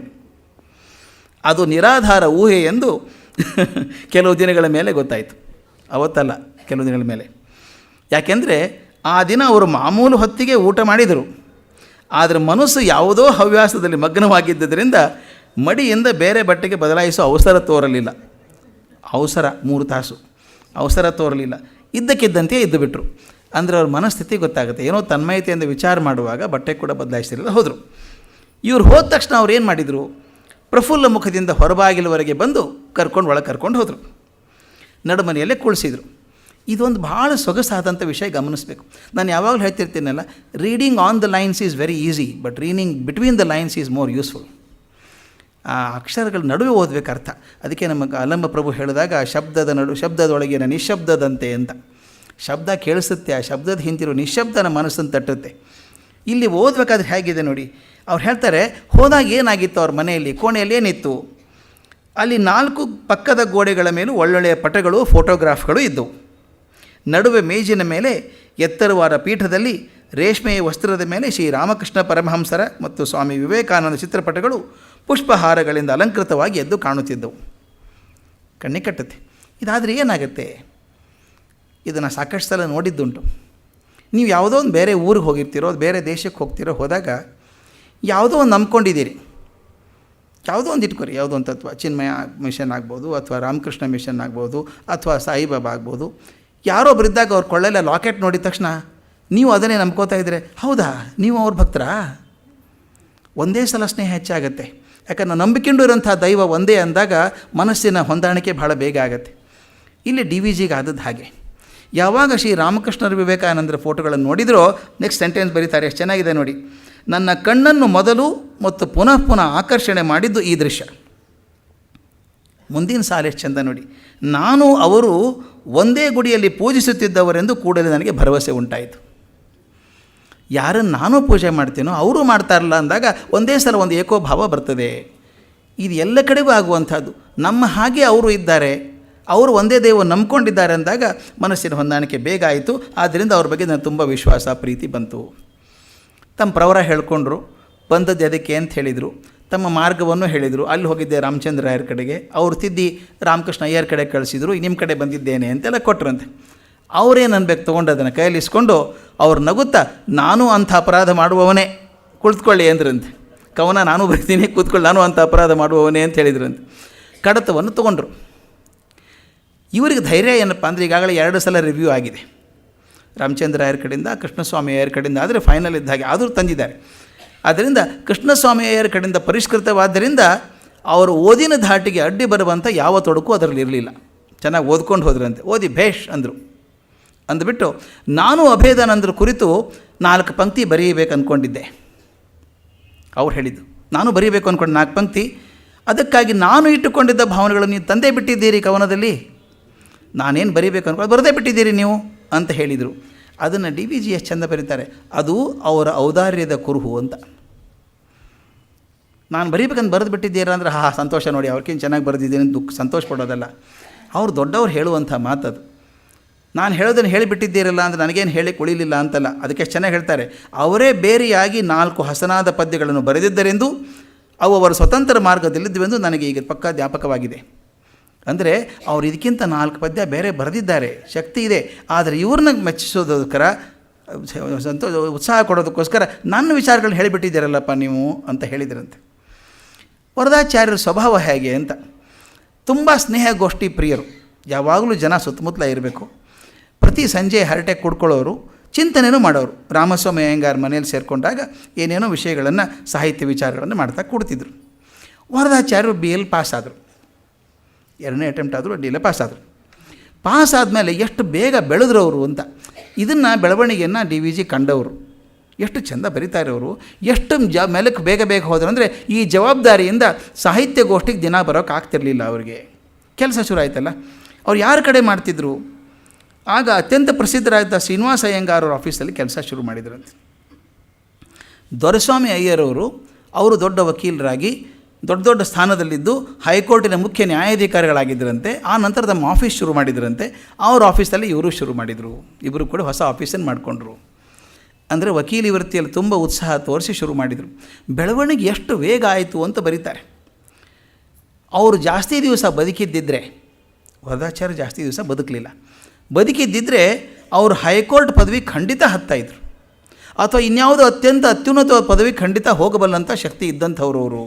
ಆ ಮಾತು ಎಷ್ಟು ಚೆಂದಾಗಿದೆ ನೋಡಿ. ಖಾತ್ರಿ ಹೋಗೇ ಹೋಗ್ತಿದ್ರು ಅನ್ನೋದನ್ನು ಎಷ್ಟು ಚೆಂದ ಬರೀತಾರೆ. ಆಯಸ್ಸು ಇದ್ದಿದ್ದರೆ ವರದಾಚಾರ್ಯರು ಹೈಕೋರ್ಟ್ ಪದವಿ ಹತ್ತಿರಬಹುದಾಗಿತ್ತೆಂದು ಊಹಿಸುವುದು ಹುಚ್ಚು ಊಹಿ ಎಂದು ಅವರನ್ನು ಬಲ್ಲವರು ಯಾರೂ ಹೇಳಲಾರು. ಶಾರ್ಟಾಗಿ ಬರಿಬೋದಾಗಿತ್ತು. ಬದುಕಿದ್ದರೆ ಇನ್ನೂ ದೊಡ್ಡ ಹುದ್ದೆಗೆ ಖಂಡಿತವಾಗಿ ಹೋಗ್ತಿದ್ದರು ಅಂತ. ಅದು ಹಾಗೆ ಹೇಳ್ದೇ ಅವರು ಹೋಗಬಹುದು ಅಂತ ಅನ್ನೋದು ಹುಚ್ಚು ಊಹೆ ಅಂತ ಯಾರೂ ಹೇಳೋಕ್ಕೆ ಸಾಧ್ಯ ಇಲ್ಲ. ಅಂದರೆ ಖಂಡಿತವಾಗಿ ಹೋಗ್ತಿದ್ರು ಅವರು ಅಂತ. ಸಾರ್ವಜನಿಕ ಹುದ್ದೆಯಲ್ಲಿ ಕೂಡ ಅತ್ಯಂತ ಶ್ರೇಷ್ಠ ಜಾಗಕ್ಕೆ ಹೋಗೋ ಸಾಧ್ಯ ಇತ್ತು ಅವರಿಗೆ. ನೋಡಿ, ಆ ಕಡೆ ಹೇಳ್ತಾರೆ ಅವ್ರ ಇನ್ಕಮ್ ಎಷ್ಟು ಚೆನ್ನಾಗಿತ್ತು ಅಂತ. 1917-18 ಒಳಗೆ ಬೆಂಗಳೂರಿನ ಅತ್ಯಂತ ಪ್ರಮುಖ ಲಾಯರ್ ಯಾರ್ಯಾರಿದ್ರೋ 4-5 ಮಂದಿ ತಿಂಗಳಿಗೆ 1000 ರೂಪಾಯಿಗಿಂತ ಹೆಚ್ಚಿನ ವರಮಾನ ಬರುವಂಥವ್ರು. ಅದು ಮಾತನ್ನು ಹೇಳ್ತಾರೆ, ಆಗಿನ ಕಾಲದ 1000 ರೂಪಾಯಿ 1917-18 ಇಸ್ವಿಗೆ ತಿಂಗಳಿಗೆ 1000 ರೂಪಾಯಿಗಿಂತ ವರಮಾನ ಬರುವಂಥ 4-5 ಲಾಯರ್ ಆಫೀಸ್ ಇತ್ತಂತೆ. ಅದರೊಳಗೆ ಇವ್ರದ್ದು ಒಂದು. ಸಣ್ಣ ವಯಸ್ಸಿನಲ್ಲಿ ಅಷ್ಟು ಜಾಸ್ತಿ ಆದಾಯ ವರಮಾನ ಬರೋಕ್ಕೆ ಶುರು ಆಯಿತು. ನೋಡಿ, ಸಾಹಿತ್ಯ ಇದೆ, ಸಂಗೀತ ಇದೆ, ಭಾಷೆ ಇದೆ, ವೇದಾಂತ ಇದೆ, ವ್ಯವಹಾರ ಜ್ಞಾನ ಇದೆ. ಇದೆಲ್ಲ ಇಟ್ಕೊಂಡು ಆ ಕಸಬುದಾರಿಯನ್ನು ಶುರು ಮಾಡಿದರು. ನಿನ್ನೆ ಕೂಡ ಹೇಳಿದೆ, DVG ಅವರಿಗೆ ಅವ್ರು ಎಷ್ಟು ಗಳಿಸ್ತಿದ್ರು ಅನ್ನೋದು ಮುಖ್ಯ ಅಲ್ಲ, ಅದು ಮಾತು ಬರೀತಾರೆ. ಆದರೆ ವರದಾಚಾರ್ಯರ ಕಸುಬುದಾರಿಯನ್ನು ಕುರಿತು ನಾನು ಇಲ್ಲಿ ಪ್ರಾಸಂಗಿಕ ಒಂದು ಮಾತು, ನಾನು ಹೇಳಬೇಕಾದ ಮಾತು ಅವರ ವಕೀಲಿತೆಯ ನಿಪುಣತೆಯನ್ನಾಗಲಿ ವರಮಾನವನ್ನಾಗಲಿ ಕುರಿತದ್ದಲ್ಲ. ನನಗೆ ಅವರನ್ನು ಪ್ರಿಯರನ್ನಾಗಿ ಮಾಡಿದ ಗುಣಗಳು ಅವರ ಸಾಹಿತ್ಯ ರಸಿಕತೆ ಮತ್ತು ಸಾರ್ವಜನಿಕ ವಿಚಾರಾಸಕ್ತಿ. ಅವರು ಸಾಹಿತ್ಯದಲ್ಲಿ ತೋರಿಸಿದಂಥ ಆಸಕ್ತಿ ಮತ್ತು ಸಮಾಜಕ್ಕೋಸ್ಕರ ಇದ್ದಂಥ ಕಳಕಳಿಯಿಂದಾಗಿ ನಾನು ಅವ್ರ ಬಗ್ಗೆ ಚಿಂತೆ ಮಾಡ್ತೀನಿ. ಅವ್ರು ಹೇಗಿದ್ದರು? ಅತ್ಯಂತ ಪ್ರಭಾವಶಾಲಿಯಾದಂಥ ವಾಗ್ಮಿ, ಭಾಳ ಚಂದ ಮಾತಾಡೋರಂತೆ. ಅವರು ವರ್ಣನೆ ಮಾಡ್ತಾರೆ, ಇದನ್ನು ನಾನು ಭಾಷೆ ಗಮನಿಸಬೇಕಾದದ್ದು ಅಂತ. ಅವರ ಆಕಾರವು ಮುಖಭಾವವು ವಿಶೇಷ ವ್ಯಕ್ತಿ ಪ್ರಭಾವವನ್ನು ಸೂಚಿಸಬಲ್ಲದು. ಅವರ ಕಂಠಧ್ವನಿ ಸ್ನಿಗ್ಧ ಗಂಭೀರವಾದದ್ದು. ಅವರು ಯಾವಾಗಲೂ ತುಟಿಗಳ ಸುತ್ತಮುತ್ತ ಲಘು ಹಾಸ್ಯದ ಕಳೆ ಅಡ್ಡಾಡುತ್ತಿತ್ತು. ಈ ಭಾಷೆ ಬಳಸುವಂಥ ರೀತಿ, ತುಟಿಯ ಸುತ್ತಮುತ್ತ ಲಘು ಹಾಸ್ಯದ ಕಳೆ ಅಡ್ಡಾಡುತ್ತಿತ್ತು. ಕಣ್ಣುಗಳು ತೇಜಸ್ವಿಯಾಗಿ ಮಾತಿನ ಸಂದರ್ಭಕ್ಕೆ ರಸಕ್ಕೆ ತಕ್ಕ ಹೊಳಪನ್ನು ಬೀರುತ್ತಿದ್ದವು. ಮಾತಾದರೂ ಧಾರಾಕಾರವಾಗಿ ಬರುತ್ತಿತ್ತು. ಈ ಮುಂದಿನ ಸಾಲು ಮಾತ್ರ ಬಾಯ್ಪಾಟ್ ಮಾಡಬೇಕಪ್ಪ ನಾವು, ಅಷ್ಟು ಚೆನ್ನಾಗಿದೆ. ಬಾಯಿ ತುಂಬ ಹೊರಟು ಕಿವಿ ತುಂಬ ಕೇಳಬಂದು ಮನಸ್ಸು ತುಂಬ ಅರ್ಥ ಕೊಡುವ ಶಬ್ದಗಳನ್ನು ಆರಿಸಿ ಜೋಡಿಸುವುದರಲ್ಲಿ ವರದಾಚಾರ್ಯರಿಗೆ ಚಮತ್ಕಾರ ನೈಜವಾಗಿ ಬಂದಿತ್ತು ಅಂತ. ಆ ಪಾದ ಚೆನ್ನಾಗಿದೆ ನೋಡಿ. ಅದು ಬಾಯಿ ತುಂಬ ಹೊರಟು ಕಿವಿ ತುಂಬ ಕೇಳಬಂದು ಮನಸ್ಸು ತುಂಬ ಅರ್ಥ ಕೊಡುವ ಶಬ್ದಗಳನ್ನು ಜೋಡಿಸೋದ್ರಲ್ಲಿ ಅವರು ಚಮತ್ಕಾರಕ್ಕೆ ಇತ್ತು ಅಂತ. ತುಂಬ ಸುಲಭ ಅಲ್ಲ. ಎಷ್ಟೋ ಥರ ನೋಡಿದ್ದೇನೆ, ಮಾತಾಡೋಕ್ಕೆ ನಿಂತ್ಕೊಂಡಾಗ ಈ ಆದಲ್ಲೇ ಅರ್ಧ ತಾಸು ಹೋಗಿರುತ್ತೆ. ಯಾಕಂದರೆ ಮುಂದಿನ ಶಬ್ದ ಬರೋಲ್ಲಲ್ಲ. ನಮ್ಮ ಪ್ರೊಫೆಸರ್ ಭಾಳ ಚೆನ್ನಾಗಿ ಹೇಳೋರು, ಕಮ್ಯುನಿಕೇಷನ್ ಸ್ಕಿಲ್ ಮೇಸ್ಟ್ ಹೇಳೋರು. ಏನಾಗಿದೆ ಅಂದರೆ supply is very fast, delivery is very slow. ಇಲ್ಲಿಂದ ವಿಚಾರ ದಡ ಬರ್ತಾ ಇದೆ ಕೆಲವರಿಗೆ. ಕೆಲವ್ರು ಮಾತಾಡ್ತಾರೆ ನೋಡಿದ್ದೀರಾ, ಕಾಮಾ ಸೆಮಿ ಕೋಲನ್ ಕೊಡಿಲ್ಲ, ಅಂತ ಹೋಗ್ತಾಯಿರು. ಹಿಂದಿನ ಅಕ್ಷರ ಏನೋದು ಮುಂದಿನ 3 ಸೆಂಟೆನ್ಸ್ ಹೋಗಿಬಿಟ್ಟಿರುತ್ತೆ. ಅಷ್ಟು ವೇಗವಾಗಿ ಹೋಗೋದು. ಯಾಕಂದರೆ ಅಲ್ಲಿ production is very fast and delivery is very fast. ಪಟ ಪಟ ಹೋಗ್ಬಿಡುತ್ತೆ. ಇನ್ನು ಕೆಲವರಿಗೆ ಪ್ರೊಡಕ್ಷನ್ ಸ್ಲೋ, ಡೆಲಿವರಿ ಫಾಸ್ಟ್. ಅವಾಗೇನಾಗುತ್ತೆ, ಶಬ್ದ ಸಿಗೋಲ್ಲ, ಕಾಯ್ತಾ ಇರಬೇಕು ಬರಲಿ ಬರಲಿ ಅಂತ. ಬರೋತ್ತಾಗ ಏನು ಮಾಡಬೇಕು, ಇದಾಗ್ಬರುತ್ತೆ. ಇಲ್ಲಿ ಏನಿಲ್ಲ, ಧಾರಾಕಾರವಾಗಿ ಬರುವಂಥದ್ದು, ಚಮತ್ಕಾರವಾಗಿ ಜೋಡಿಸುವಂಥ ಮಾತುಗಳನ್ನು. ಅದರ ಹಿಂದೆ ಪರಿಶ್ರಮ ತುಂಬ ಇದ್ದಿರಬೇಕು. ಅವರು ಸಭಾವೇದಿಕೆಯಿಂದ ಮಾತಾಡಿದ್ರು ಅಷ್ಟೇ, 4 ಜನ ಸ್ನೇಹಿತರ ಜೊತೆಗೆ ಮಾತಾಡಿದ್ರು ಅಷ್ಟೇ, ಅದೇ ರೀತಿಯ ವಿಚಾರ ಗಾಂಭೀರ್ಯ ಇರ್ತಾ ಇತ್ತು ಅಂತ ಒಂದು ಘಟನೆಯನ್ನು ಬರೀತಾರೆ. ಭಾಳ ತಮಾಷೆ ಘಟನೆಯನ್ನು ಬರೀತಾರೆ. ಬೆಂಗಾಲ್ದಿಂದ ಒಬ್ಬರು ದೊಡ್ಡ ಲೇಖಕರು, ವಾಗ್ಮಿಗಳು ಬಂದಿದ್ದರಂತೆ, ಮಹಾವಿದ್ವಾಂಸರು, ಎಕನಾಮಿಕ್ಸ್ ಬಗ್ಗೆ ಎಕ್ಸ್ಪರ್ಟು, ರಮೇಶ್ ಚಂದ್ರ ದತ್ತ ಅನ್ನೋರು ಬಂದಿದ್ದರಂತೆ. ಬೆಂಗಳೂರು ಬಂದಿದ್ದಾರೆ, ಮೈಸೂರಲ್ಲಿ ಪ್ರೋಗ್ರಾಮ್, ಅದು ಬೆಂಗಳೂರು ಬರೋದಿತ್ತು. ಇವರೆಲ್ಲ ಹೋಗಿ ಅಂತ ದೊಡ್ಡವರು ಬಂದಿದ್ದಾರೆ, ಅವ್ರ ಮಾತನ್ನು ಕೇಳಬೇಕು, ಒಂದು ನಿಯೋಗವನ್ನು ಮಾಡಿದ್ರಂತ. ಹೋದರು, ಎಲ್ಲ ಹೋದ್ರು ಇವರು. ಡೆಪ್ಯುಟೇಷನ್ ಮೇಲೆ ಜನ ಹೋಗಿ ರಮೇಶ್ ಹತ್ರ ಕೇಳ್ಕೊಂಡು ನಮ್ಮ ಸಭೆಗೆ ಬರಬೇಕು, ನೀವು ಮಾತಾಡಬೇಕು ಅಂತ ಕೇಳಿದ್ರಂತೆ. ಅವ್ರು ನನಗೆ ಆಗೋಲ್ಲಪ್ಪ, ಆರೋಗ್ಯ ಸರಿ ಇಲ್ಲ, ತಾಸುಗಟ್ಟಲೆ ಮಾತಾಡೋಕ್ಕಾಗಲ್ಲ ನನಗೆ ಅಂತಂತೆ. ಇವರು ದುಃಖ ಮತ್ತೆ ಇಲ್ಲಿ ಮತ್ತೊಮ್ಮೆ ಹೋದ್ರಂತೆ. ಸ್ವಾಮಿ ಒಂದು ಕೆಲಸ ಮಾಡಿ, ನೀವು ಮಾತಾಡೋದು ಬೇಡ, ನಮ್ಮಲ್ಲೊಬ್ಬರು ಮಾತಾಡ್ತಾರೆ, ನೀವು ಅಧ್ಯಕ್ಷರಾಗಿ, ಸ್ವಲ್ಪ ಮಾತಾಡಿ ಸಾಕು ಅಧ್ಯಕ್ಷರಾದ್ರಿ ಅಂತ. ಅವ್ರು ಆಗ್ಬಹುದು ಅಂದರು. ಒಬ್ಬರನ್ನ ಹಿರಿಯರನ್ನ ಕರೆದ್ರಂತೆ, ಇತಿಹಾಸದ ಉಪನ್ಯಾಸಕರು, ಅವ್ರನ್ನ ಕರೆದ್ರು. ನೀವು ಮುಖ್ಯ ಮಾತುಗಾರ, ನೀವು ಅಧ್ಯಕ್ಷರು ರಮೇಶ್ ಚಂದ್ರ ದತ್ತ ಅವರು ಅಂತ. ಈ ಗಮನಿಸಿ, ಜನ ಕೇಳೋಕೆ ಬಂದವ್ರು ಯಾರು ಮಾತು ಕೇಳಿಗೆ ಬಂದಿದ್ದಾರೋ, ರಮೇಶ್ ಚಂದ್ರ ದತ್ತ ಅವ್ರ ಮಾತು ಕೇಳಬೇಕು. ಈ ಕೆಲವೊಂದು ಸಲ ಪ್ಯಾಕೇಜ್ ಡೀಲ್ ಅಂತ ಬರ್ತದೆ, ಟೇಕ್ ಒನ್ ಫ್ರೀ ಅಂತ. ಅದು ಫ್ರೀ ಹಾಗೆ ಕೊಡ್ತಿದ್ರು ಅದನ್ನು, ಅದ್ರ ಜೊತೆಗೆ ತೊಗೊಂಡು ಹೋಗಿ ಅಂತ. ಹಾಗೆ ಪಾಪ ಅವ್ರು ಬಂದಿದ್ದಾರೆ, ರಮೇಶ್ ದತ್ತರ ಭಾಷಣ ಕೇಳೋಕೆ ಬಂದಿದ್ದಾರೆ. ಅದ್ರ ಜೊತೆ ಮತ್ತೆ ಇನ್ನೇನು ಮಾಡೋದು, ಅವ್ರದ್ದು ಕೇಳೋಣ ಅಂತ ಕೂತಿದ್ದಾರೆ. ಅವರು ದೊಡ್ಡವರೇ, ಸಣ್ಣವರಲ್ಲ, ಇತಿಹಾಸದ ಪ್ರೊಫೆಸರು. ಆದರೆ ಕೆಲವೊಂದು ಸಲ ನಮಗೆ ಆ ಪ್ರಜ್ಞೆ ಇರೋಲ್ಲ, ಯಾರಿಗೋಸ್ಕರ ಬಂದಿದ್ದಾರೆ ಜನ, ನನ್ನ ಮಾತನ್ನು ಮೊಟಕು ಮಾಡಬೇಕು ಅಂತ ಗೊತ್ತಾಗಲ್ಲ. ಅವ್ರೇನು ಮಾಡಿದರು ಅಂತ ಬರೀತಾರೆ. ಎಷ್ಟು ಚೆನ್ನಾಗಿ ಬರೆದಿದ್ದಾರೆ ನೋಡಿ, ಎಷ್ಟು ಚೆನ್ನಾಗಿ. ಅವರು ತುಂಬ ಪರಿಶ್ರಮ ಮಾಡಿ ಉತ್ಸಾಹದಿಂದ ತುಂಬಿ ಬಂದಿದ್ದವರು, ಯಾರೋ ಪ್ರೊಫೆಸರ್. ಆದರೆ ಅತ್ಯುತ್ಸಾಹದ ಫಲಿತಾಂಶ ಸಭೆಗೆ ಬೇಸರ. ಇವರ ಅತಿ ಉತ್ಸಾಹ ಸಭೆಗೆ ಬೇಸರ ಆಗಿತ್ತು. ಅವರು ಕದಂಬರ, ಪಲ್ಲವರ, ಚೋಳರ ರಾಜರುಗಳು, ಅವರ ತಿಥಿವಾರಗಳು, ಅವರ ಹೆಂಡಿರುಗಳು, ಅವರ ರಾಜಧಾನಿಗಳು, ಇವರ ಕುರಿತು ಶಾಸನಗಳ ತೇದಿಗಳು ಇತ್ಯಾದಿಗಳನ್ನು ಚರ್ಚಿಸುತ್ತಾ 1.5 ಗಂಟೆ ಕಳೆದರು. ಇದು ಒಳಗೆ ಅಂಡರ್ಲೈನ್ ಮಾಡ್ಕೋಬೇಕು. 1.5 ಗಂಟೆ ಮಾತನಾಡಿದರು ಅಂದರೆ ಯೂಸ್ಫುಲ್ ಆಗುತ್ತೆ. 1.5 ಗಂಟೆ ಕಳೆದರು ಅಂತ. ಅವರು ಸಿಗಬೇಕಾದ ಟೈಮ್ ಇವ್ರು ನುಂಗಿಬಿಟ್ರು ಅಂತ. ಹಿಂಗೆ ಭಾಳ ಕಡೆ ಆಗುತ್ತೆ. ನನಗೆ ಅದೊಂದು ತಮಾಷೆ ಹೇಳಿಬಿಡ್ತೇನೆ. ಸುಮಾರು ಒಂದು 8-10 ವರ್ಷ ಹಿಂದೆ ಬೆಂಗಳೂರಲ್ಲಿ ಒಂದು ದೊಡ್ಡ ಪ್ರೋಗ್ರಾಮ್ ಮಾಡಿದರು. ಮಾಡಿ ವ್ಯಾಲ್ಯೂ ಎಜುಕೇಷನ್ ಬಗ್ಗೆ ಒಂದು ಸೆಮಿನಾರ್ ಮಾಡಿದರು. 4 ಜನ ಮಾತಾಡೋದು ಅಂತ ತೀರ್ಮಾನ ಮಾಡಿದರು. ಒಬ್ಬರು ಡಾಕ್ಟರ್ ರಾಜಾ ರಾಮಣ್ಣವರು, 2ನೇದು TN ಶೇಷನ್ ಮಾತಾಡಬೇಕು, 3rd ಆಗೊಬ್ಬರು DGP ಆಗಿದ್ದರು, ಹೆಸರು ಹೇಳೋದು ಬೇಡ, ಇಲ್ಲಿ DGP ಆಗಿದ್ದರು ಅವರು, ಅವ್ರನ್ನ ಕರೆದ್ರು. ನಾನು ಮೇಷ್ಟ್ರು, ಕೊನೆಯೋ 4ನೇದು ನಾನು. 4 ಜನ ಮಾತಾಡಬೇಕು ಅಂತ. ಎಲ್ಲರಿಗೂ 40 ನಿಮಿಷ ಕೊಟ್ಟಿದ್ದಾರೆ ಟೈಮ್ ಮಾತಾಡೋದಕ್ಕೆ. ಮುಂಬೈದಿಂದ ರಾಜಾರಾಮಣ್ಣ ಶೇಷನ್ ಸಿಗೋದು ಕಷ್ಟ, ಅವಾಗೆಲ್ಲ ಭಾಳ ಬಂದರು. ಅವರೆಲ್ಲ ಭಾಳ ಸಮಯದ ಪ್ರಜ್ಞೆ ಇದ್ದಂಥವ್ರು. ರಾಮಣ್ಣವ್ರು ತಮ್ಮ ಕೊಟ್ಟ ಹಾಗೆ ಒಟ್ಟು ಟೈಮ್ ಇರೋದು 3 ತಾಸಿನ ಪ್ರೋಗ್ರಾಮು. 10 ನಿಮಿಷ ಸ್ವಾಗತ, ಅದು ಸ್ವಾಗತ ಗೀತೆ ಎಲ್ಲ ಆಗಬೇಕು. ಕೊನೆಗೆ ವಂದನಾರ್ಪಣೆ ಎಲ್ಲ 20 ನಿಮಿಷ ಒಟ್ಟು ಎಲ್ಲ ಸೇರಿ ಉಳಿದು 160 ನಿಮಿಷ ಇಷ್ಟು ಜನಕ್ಕೆ ಅಂತ ಹಾಕಿದ್ದಾರೆ. ಪ್ರಿಂಟು ಮಾಡಿ ಮುಂದಿಟ್ಟಿದ್ದಾರೆ, ನಮ್ಗೆ ಕಾಣಿಸ್ಲಿ ಅಂತ. ಅಂದರೆ ಗೊತ್ತಾಗಬೇಕಲ್ಲ ಎಷ್ಟೊತ್ತು ಮಾತಾಡಬೇಕು ಅಂತ. ರಾಮಣ್ಣವರು ಕರೆಕ್ಟಾಗಿ 35 ನಿಮಿಷಕ್ಕೆ ಮಾಡಿ ಎನಿ ಕ್ವೆಶ್ಚನ್ಸ್. ಅವ್ರ ಸ್ಟೈಲ್ ಭಾಳ ಅದ್ಭುತ ಮನುಷ್ಯ. ನಮ್ಮ ಸಂಸ್ಥೆಗೆ ಅಧ್ಯಕ್ಷರಾಗಿದ್ದವರು, ಅಷ್ಟು ವರ್ಷ ಬದುಕಿರೋವರೆಗೂ ಅಧ್ಯಕ್ಷರಾಗಿದ್ದರು. ಅವ್ರ ಸಮಯ ಪ್ರಜ್ಞೆ ನೆನೆಸ್ಕೋಬೇಕು ನಾನು. 4 ಗಂಟೆಗೆ ಮೀಟಿಂಗು ಅಂದರೆ 3:55ಕ್ಕೆ ಬಂದುಬಿಡೋರು. ಬಂದುಬಿಟ್ಟು, doctor Karjagi, you short tolerate this old man 5 minutes more, 5 ನಿಮಿಷ ಬೇಗ ಬಂದದ್ದಕ್ಕದು. I am old man, have to relax for some time. ಒಳಗೆ ಬಂದು ವಯಸ್ಸಾಗಿದೆಯಲ್ಲ, ಉಸಿರಿಡ್ಕೋಬೇಕು. ಬಂದು ರೂಮಲ್ಲಿ 5 ನಿಮಿಷ ಕೂತ್ಕೊಂಡು ಕರೆಕ್ಟಾಗಿ 4 ಗಂಟೆಗೆ ಶುರು ಮಾಡೋದು ಮೀಟಿಂಗ್. 5:30 ಮುಗಿಬೇಕು ಅಂದರೆ 5:25 gentleman, 5 minutes more for you. ಮುಗಿಸ್ಬಿಡ್ಬೇಕು 5:15. ಅಷ್ಟು ಕರೆಕ್ಟಾಗಿರೋರು. ಅವರು 35 ನಿಮಿಷ ಮಾತಾಡಿ ಪ್ರಶ್ನೋತ್ತರ ಇದೆಯಾ ಅಂತ 40 ನಿಮಿಷ ಕೂತ್ಕೊಂಡ್ಬಿಟ್ರು. 2ನೇದವರು ಡೈರೆಕ್ಟರ್ ಜನರಲ್ ಆಫ್ ಪೊಲೀಸ್. ಅವ್ರದ್ದು ಏನೋ ಒಂದು ಇಶ್ಯೂ, ಈ ಮೌಲ್ಯಗಳ ಬಗ್ಗೆ ಹೇಳೋದು. ಪೊಲೀಸರು ಉತ್ಸಾಹ ಬಂದ್ಬಿಡ್ತು ಅವರಿಗೆ. ವಾಚು ನೋಡಲಿಲ್ಲ, ಮುಂದಿದ್ದಂಥ ಪ್ರೋಗ್ರಾಮ್ ಶೀಟ್ ನೋಡಲಿಲ್ಲ. 40 ನಿಮಿಷ ಆಯಿತು, 60 ನಿಮಿಷ ಆಯಿತು, 70 ನಿಮಿಷ ಆಯಿತು. ನನ್ನ ಪಕ್ಕದಲ್ಲಿ ಶೇಷನ್ ಕೂತಿದ್ದಾರೆ. ನಾನು ಸ್ಲಿಪ್ಪಲ್ಲಿ ಬರೆದು ಕೇಳಿದೆ, is it your time or his time ಅಂತ ಕೇಳಿದೆ. ಇಟ್ ಈಸ್ ಬೋತ್ ಅಂದರು. ಆಮೇಲೆ ಅವರು ಮುಗಿಸಿ, ಐ ಥಿಂಕ್ ನಾನು ತುಂಬ ಹೊತ್ತು ಮಾತಾಡಿದೆ ಅನಿಸುತ್ತೆ ಅಂದ್ಕೊಂಡು, ಆತು ಮಾತು ಮುಗಿಸ್ತೇನೆ ಅಂತ ಮುಗಿಸಿ ಬಂದು ಕೂತ್ಕೊಂಡ್ರು. ಅಂದರೆ ಆವಾಗ ಶೇಷನ್ ಅವರ ಅವಧಿ ಕೂಡ ಮುಗಿಲಿಕ್ಕೆ 5 ನಿಮಿಷ ಮಾತ್ರ ಇತ್ತು, 5 ನಿಮಿಷ ಉಳಿದಿತ್ತು. ಶೇಷನ್ ಅದೇನೂ ತೋರಿಸ್ಕೊಳ್ಳಿಲ್ಲ ರೀ, ಏನೂ ಸ್ಟೇಜ್ ಮೇಲೆ ಹೋದರು. ಎಲ್ರಿಗೂ ಹೇಳಿದ್ರು, I am thankful to my friend who spoke so eloquently. ಎಷ್ಟು ಚೆನ್ನಾಗಿ ಮಾತಾಡಿದ ಸ್ನೇಹಿತರು, ಅವ್ರು ಧನ್ಯವಾದ ಹೇಳಬೇಕು, ಯಾಕಂದರೆ ನನ್ನ ಪಾಲಿಂದ ಅವರೇ ಮಾತಾಡಿದರು. ನೀವಿಷ್ಟೆಲ್ಲ ಖರ್ಚು ಮಾಡಿ ನಾನು ಕರ್ಸ್ಕೊಂಡಿದ್ದೀರಿ. I am very happy that I came here and have got 1 minute more. Thank you so much, will see you next time ಅಂತ ಹೋಗಿ ಕೂತ್ಕೊಂಡ್ಬಿಟ್ರು. ಜನಕ್ಕೆ ಏನು ಕೋಪ ಆಗಿರಬೇಕು. No you can continue sir ಅಂತ ಯಾರೋ ಹೇಳಿದರು. No, I don't want to take doctor ಕರ್ಜ್ಗೆ is time, it is his time. ಕೂತ್ಕೊಂಡೇ ಬಿಟ್ರು, ಮಾತೇ ಆಡಲಿಲ್ಲ. ಏನು ಆಗ್ಬಿಡುತ್ತೆ ಅಂತಂದರೆ ಅವ್ರು ಹಾಗೆ ಇರ್ತಾರೆ ಅವರು.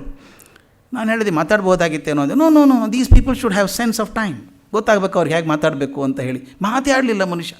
5 ನಿಮಿಷ ಅಂದರೆ ಅವ್ರು 40-35 ನಿಮಿಷ ಅವರೇ ಮಾತಾಡಿದ್ರಲ್ಲ, ಹೇಗಿದ್ದರು ಅವರು ಥ್ಯಾಂಕ್ಸ್ ಹೇಳಿದ್ರು, ನನ್ನ ಪಾಡಿಗೆ ಅವರೇ ಮಾತಾಡಿದ್ದಾರೆ ಅಂತ ಹೇಳಿ ಸ್ಟಾಪ್ ಡೆಟ್. ಮಾತು ಆಡಲಿಲ್ಲ ಮನುಷ್ಯ. ಹಾಗಿದ್ದದ್ದು ಇಲ್ಲಿ ಹಾಗಾಗಿದೆ. ಮಾತಾಡಿದ ಮೇಲೆ ದತ್ತರು ನಿಂತರು ಎದ್ದು ಮಾತಾಡೋದಕ್ಕೆ 1.5 ತಾಸು ಮಾತಾಡಿಬಿಟ್ಟಿದ್ದಾರೆ ಇವರು. ಆಗಲೇ ಸಾಕಷ್ಟು ಸುಸ್ತಾಗಿದ್ದಾರೆ ಜನ ಎಲ್ಲ. ಅವ್ರು ಎದ್ದು ನಿಂತು 5 ನಿಮಿಷ ಮಾತಾಡಿ ಉಪನ್ಯಾಸಕರಿಗೆ ಧನ್ಯವಾದ ಹೇಳಿ ಕೂತ್ಕೊಂಡ್ಬಿಟ್ರಂತೆ. ಎಲ್ರಿಗೂ ಮುಜುಗರ ಆಯಿತು. ಕೇಳೋಕೆ ಬಂದದ್ದೇ ಅವ್ರ ಮಾತು ಆಗಲಿಲ್ಲಲ್ಲ ಅಂತ. ಮರುದಿನ ಮತ್ತೆ ದತ್ತರು ಮೈಸೂರಿಗೆ ಹೋದರು. ಒಂದು 4-6 ದಿವಸ ಮತ್ತು ಬೆಂಗಳೂರಿಗೆ ವಾಪಸ್ ಬಂದರು. ಮತ್ತೆ ಹೋಯ್ತು ನಿಯೋಗ ಇವ್ರದ್ದು. ಹೋಗ್ಬಿಟ್ಟು, ಸ್ವಾಮಿ ಹೋದ ಸಲ ಭಾಳ ನಿರಾಸೆ ಆಗಿಬಿಟ್ಟಿದೆ ನಮಗೆ, ಈ ಸಲ ನೀವು ಅಧ್ಯಕ್ಷ ಮುಖ್ಯ ಭಾಷಣ ಮಾಡಿ. ಬೇಡಪ್ಪ ನನಗೆ ಮುಖ್ಯ ಭಾಷಣ ಅಂದರು. ಹಾಗಾದ್ರೆ ಒಂದು ಕೆಲಸ ಮಾಡ್ತೀವಿ, ಒಬ್ಬ ತರುಣ ವಕೀಲನ ಹಿಡ್ಕೊಂಬರ್ತೀವಿ ಮಾತಾಡೋದಕ್ಕೆ ಈ ಸಲ, ವಯಸ್ಸಾದ್ರೆ ಕರ್ಕೊಂಬರಲ್ಲ. ಆತ ಅರ್ಧ ತಾಸು ಮೇಲೆ ಖಂಡಿತ ಮಾತಾಡೋಲ್ಲ, ಅಂತಾರೆ ಕರ್ಕೊಂಬರ್ತೀವಿ, ನೀವು ಮಾತಾಡಿ ಅಂತ. ನೋಡಿ ಹೇಗೆ ಮಾಡ್ತೀರೋ. ಒಪ್ಕೊಂಡ್ರು ಪಾಪ, ಬಂದರು ಅಧ್ಯಕ್ಷ ಸ್ಥಾನಕ್ಕೆ. ಮತ್ತೆ ಈ ಸಲ ಮಾತಾಡೋಕ್ಕೆ ಹೋದವರು ಇವರು ನಮ್ಮ ವರದಾಚಾರ್ಯರು ರೆಡಿಯಾಗಿ ಹೋದರು. ತರುಣ ವಕೀಲರು ಇವರು ಹೋಗಿ ನಿಂತ್ಕೊಂಡಿದ್ದಾರೆ. ಇವ್ರು ಹೇಳಿದ್ರಂತೆ, ಅರ್ಧ ಗಂಟೆ ಮಾತಾಡಬೇಕು ನೀನು, ಅವ್ರು ಮಾತಾಡ್ತಾರೆ ಅಂತ. ಇವ್ರು ಅರ್ಧ ಗಂಟೆ ಬೇಕೇ ಆಗಿಲ್ಲ ಅಂದ್ರೆ ಇವರು 15 ನಿಮಿಷ ಸಾಕು. ಅವ್ರದ್ದು ಕೇಳ್ರಿ, ನಂದೇನು ಕೇಳ್ತೀರಿ ನೀವು ಅಂತ ಹೇಳಿ ಹೇಗೆ ಮಾತಾಡಿದರು ಅಂತ DVG ದಾಖಲೆ ಮಾಡ್ತಾರೆ. ತರುಣ ವಕೀಲ ಅಂತ ಹೇಳಿದ್ದು, ತರುಣ ವಕೀಲ ಮಾತಾಡೋದು. ವಿಷಯ ಇರೋದು ನಮ್ಮ ಆರ್ಥಿಕ ಸಮಸ್ಯೆಗಳು ಅಂತ, ಆರ್ಥಿಕ ಪ್ರಶ್ನೆಗಳು ಮತ್ತು ಸಮಸ್ಯೆಗಳು ಅಂತ ರಮೇಶ್ ಚಂದತ್ತೆ ಮಾತಾಡಬೇಕಾದ್ದು. ಅದಕ್ಕೆ ಮೊದಲು ಇವರು 15 ನಿಮಿಷ ಮಾತಾಡೋದು. ಹೇಗೆ ಮಾತಾಡಿದ್ರು ಚಂದ ಅಂದರೆ ನೋಡಿ ಹೇಗಿದೆ. ನಮ್ಮ ಅತಿಥಿಗಳಾದ ಶ್ರೀಮಾನ್ ದತ್ತರವರು ಅನಾರೋಗ್ಯದಿಂದ ಬೆಂಗಳೂರಿಗೆ ಬಂದಿದ್ದಾರೆ. ಆರೋಗ್ಯವನ್ನು ಕೊಡುವ ಶಕ್ತಿ ಬೆಂಗಳೂರಿನ ವಾಯುಗುಣದಲ್ಲಿ ಇರುತ್ತದೆ ಎಂಬುದು ಅವರಿಗೆ ತಿಳಿದಿದೆ. ಅದು ಬೆಂಗಳೂರು ಹೇಳ್ಕೊಂಡಂಗಾಯಿತು, ಅವ್ರು ಒಳ್ಳೆಯದಾಗಲಿ ಅಂತೂ ಹೇಳ್ದಂಗಾಯಿತು. ಆದರೆ ಬೆಂಗಳೂರಿನ ಜನರು ಜ್ಞಾನದ ಹಸಿವಿನಿಂದ ಸೊರಗಿದ್ದಾರೆ. ಈ ಹಸಿವನ್ನು ಹೋಗಲಾಡಿಸುವ ಶಕ್ತಿ ದತ್ತರಲ್ಲಿದೆ. ಬೆಂಗಳೂರಿನಿಂದ ಆರೋಗ್ಯವನ್ನು ಪಡೆದು ಬೆಂಗಳೂರಿಗೆ ಜ್ಞಾನದಾನ ಮಾಡುವುದು ಒಂದು ಬಗೆಯ ಎಕ್ಸ್ಚೇಂಜ್ ಪ್ರೋಗ್ರಾಮ್ ಅಲ್ಲವೇ ಅಂತ ಕೇಳಿದ್ರು ಅಂತ. ಎಕ್ಸ್ಚೇಂಜ್ ಕೊಡಬೇಕಲ್ಲ, ಒಂದಕ್ಕೊಂದು ಬದಲಾವಣೆ ಮಾಡ್ಕೋಬೇಕಲ್ಲ, ವಿನಿಮಯ ಮಾಡ್ಕೋಬೇಕಲ್ಲ, ವ್ಯಾಪಾರ ವಿನಿಮಯ. ಅದಕ್ಕೆ ಬೆಂಗಳೂರಿಂದ ಆರೋಗ್ಯ ಪಡ್ಕೊಳ್ಳಿ, ಬೆಂಗಳೂರವರು ಜ್ಞಾನ ಕೊಡಿ ಅಂತ ಕೇಳಿದ್ರಂತೆ. ಎಲ್ಲರೂ ಚಪ್ಪಾಳೆ ತಟ್ಟಿದ್ರು. ಮುಂದೆ ಹೇಳಿದ್ರಂತೆ, ನಮಗೆ ಜ್ಞಾನ ಬೇಕಾಗಿರುವುದು ಮುಖ್ಯವಾಗಿ ದೇಶದ ಕೈಗಾರಿಕೆ ಕಾರ್ಖಾನೆಗಳ ವಿಷಯದಲ್ಲಿ ಮತ್ತು ವಿದ್ಯಾವಂತ ಯುವಕರ ನಿರುದ್ಯೋಗದ ವಿಷಯದಲ್ಲಿ. ಈ ವಿಷಯಗಳನ್ನು ಕುರಿತು ದತ್ತರು ಪ್ರೌಢ ಪ್ರಬಂಧಗಳನ್ನು ಬರೆದಿದ್ದಾರೆ. ಆದ್ದರಿಂದ ನಮ್ಮ ಜ್ಞಾನ ದಾಹವನ್ನು ತೀರಿಸುವುದು ಇವರು ಸುಲಭ ಸಾಧ್ಯವಾಗಿದೆ ಅಂತ ಹೇಳುವಷ್ಟರಲ್ಲಿ ವರದಾಚಾರ್ಯರು ಸಭೆಯನ್ನು 4-5 ಸಲ ನಗಿಸಿಬಿಟ್ಟಿದ್ದರು, ಚಪ್ಪಾಳೆಯನ್ನು ತಟ್ಟಿಸಿದ್ದರು. ಮಾತಾಡೋ ಸ್ಟೈಲೇ ಹಾಗೆ. ಅವರು ಮಾತಾಡಿದಾಗ ಖುಷಿ ಆಯ್ತಂತೆ. 10-12 ನಿಮಿಷ ಮಾತಾಡಿ ಬಂದು ಕೂತ್ಕೊಂಡ್ಬಿಟ್ರಂತೆ, ಮುಗೀತು ಅಂಥೇಳಿ. ಮುಖ್ಯ ವಿಷಯ ನೋಡಿ, ಆರ್ಥಿಕ ಸಮಸ್ಯೆ ಬಗ್ಗೆ ಅದನ್ನು ಮೆನ್ಷನ್ ಮಾಡಿದರು. ತಮಾಷೆಯಾಗಿ ಎಕ್ಸ್ಚೇಂಜ್ ಪ್ರೋಗ್ರಾಮ್ ಬಗ್ಗೆನೂ ಮಾತಾಡಿದರು, ಬಂದು ಕೂತ್ಕೊಂಡ್ರಂತೆ. ಆಮೇಲೆ ದತ್ತರವರು ಮಾತಾಡಿದಾಗ ಎಷ್ಟು ಇಂಪ್ರೆಸ್ ಆಗಿದ್ರು, ಇವ್ರ ಬಗ್ಗೆ ಖುಷಿಯಾಗಿತ್ತು ಅಂದರೆ, 1 ತಾಸಿನ ಭಾಷಣದಲ್ಲಿ 20 ನಿಮಿಷ ಇವ್ರ ಬಗ್ಗೆನೇ ಮಾತಾಡಿದ್ರಂತೆ. ಎಷ್ಟು ಚೆನ್ನಾಗಿ ಹೇಳಿದರು ನೋಡಿ ವಿಷಯ ಅವರು ಅಂತ ಹೇಳಿದ್ರಂತೆ. ಕೊನೆಗೆ ಸಾಲು ಎಷ್ಟು ಚೆನ್ನಾಗಿದೆ ನೋಡಿ. ದತ್ತರು ಸುಮಾರು 1 ಗಂಟೆ ಕಾಲ ಮಾತಾಡಿ ಸಭಿಕರನ್ನು ಆನಂದಪಡಿಸಿದರು. ಕೊನೆ ಸಾಲು ಎಷ್ಟು ಚಂದ.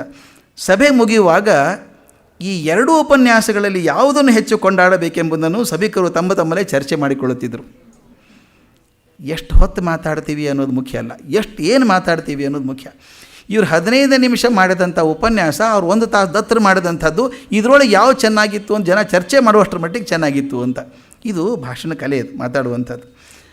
ವರದಾಚಾರ್ಯರು ಉಪನ್ಯಾಸ ಅಂದರೆ ಜನ ಬಂದು ಸೇರ್ತಿದ್ದಂತೆ, ಬೇಕಾದ ಜನ ಬಂದುಬಿಡೋರು. ಅವ್ರ ಲೆಕ್ಚರ್ ಇದೆ ಅಂದರೆ ಸಾಕು ಬಂದುಬಿಡಬೇಕು. ಯಾಕಂದರೆ ಗಂಭೀರ ಹಾಸ್ಯ ಅಂತ ಬರೀತಾರೆ, ಎಷ್ಟು ಚೆನ್ನಾಗಿದೆ ನೋಡಿ.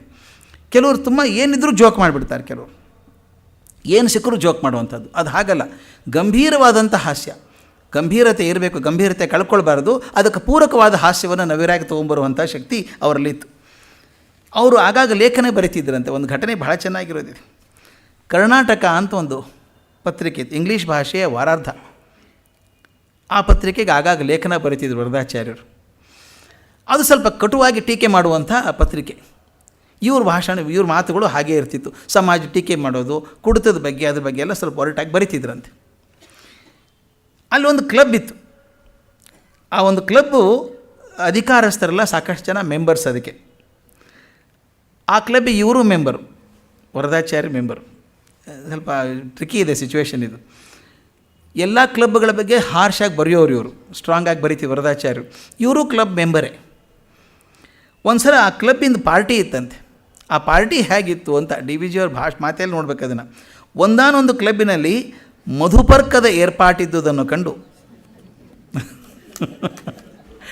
ಮಧುಪರ್ಕದ ಏರ್ಪಾಟಿದ್ದುದನ್ನು ಕುರಿತು ಆ ಪತ್ರಿಕೆ ಆಗಾಗ ಟೀಕಿಸಿ ಬರೆಯುತ್ತಿತ್ತು.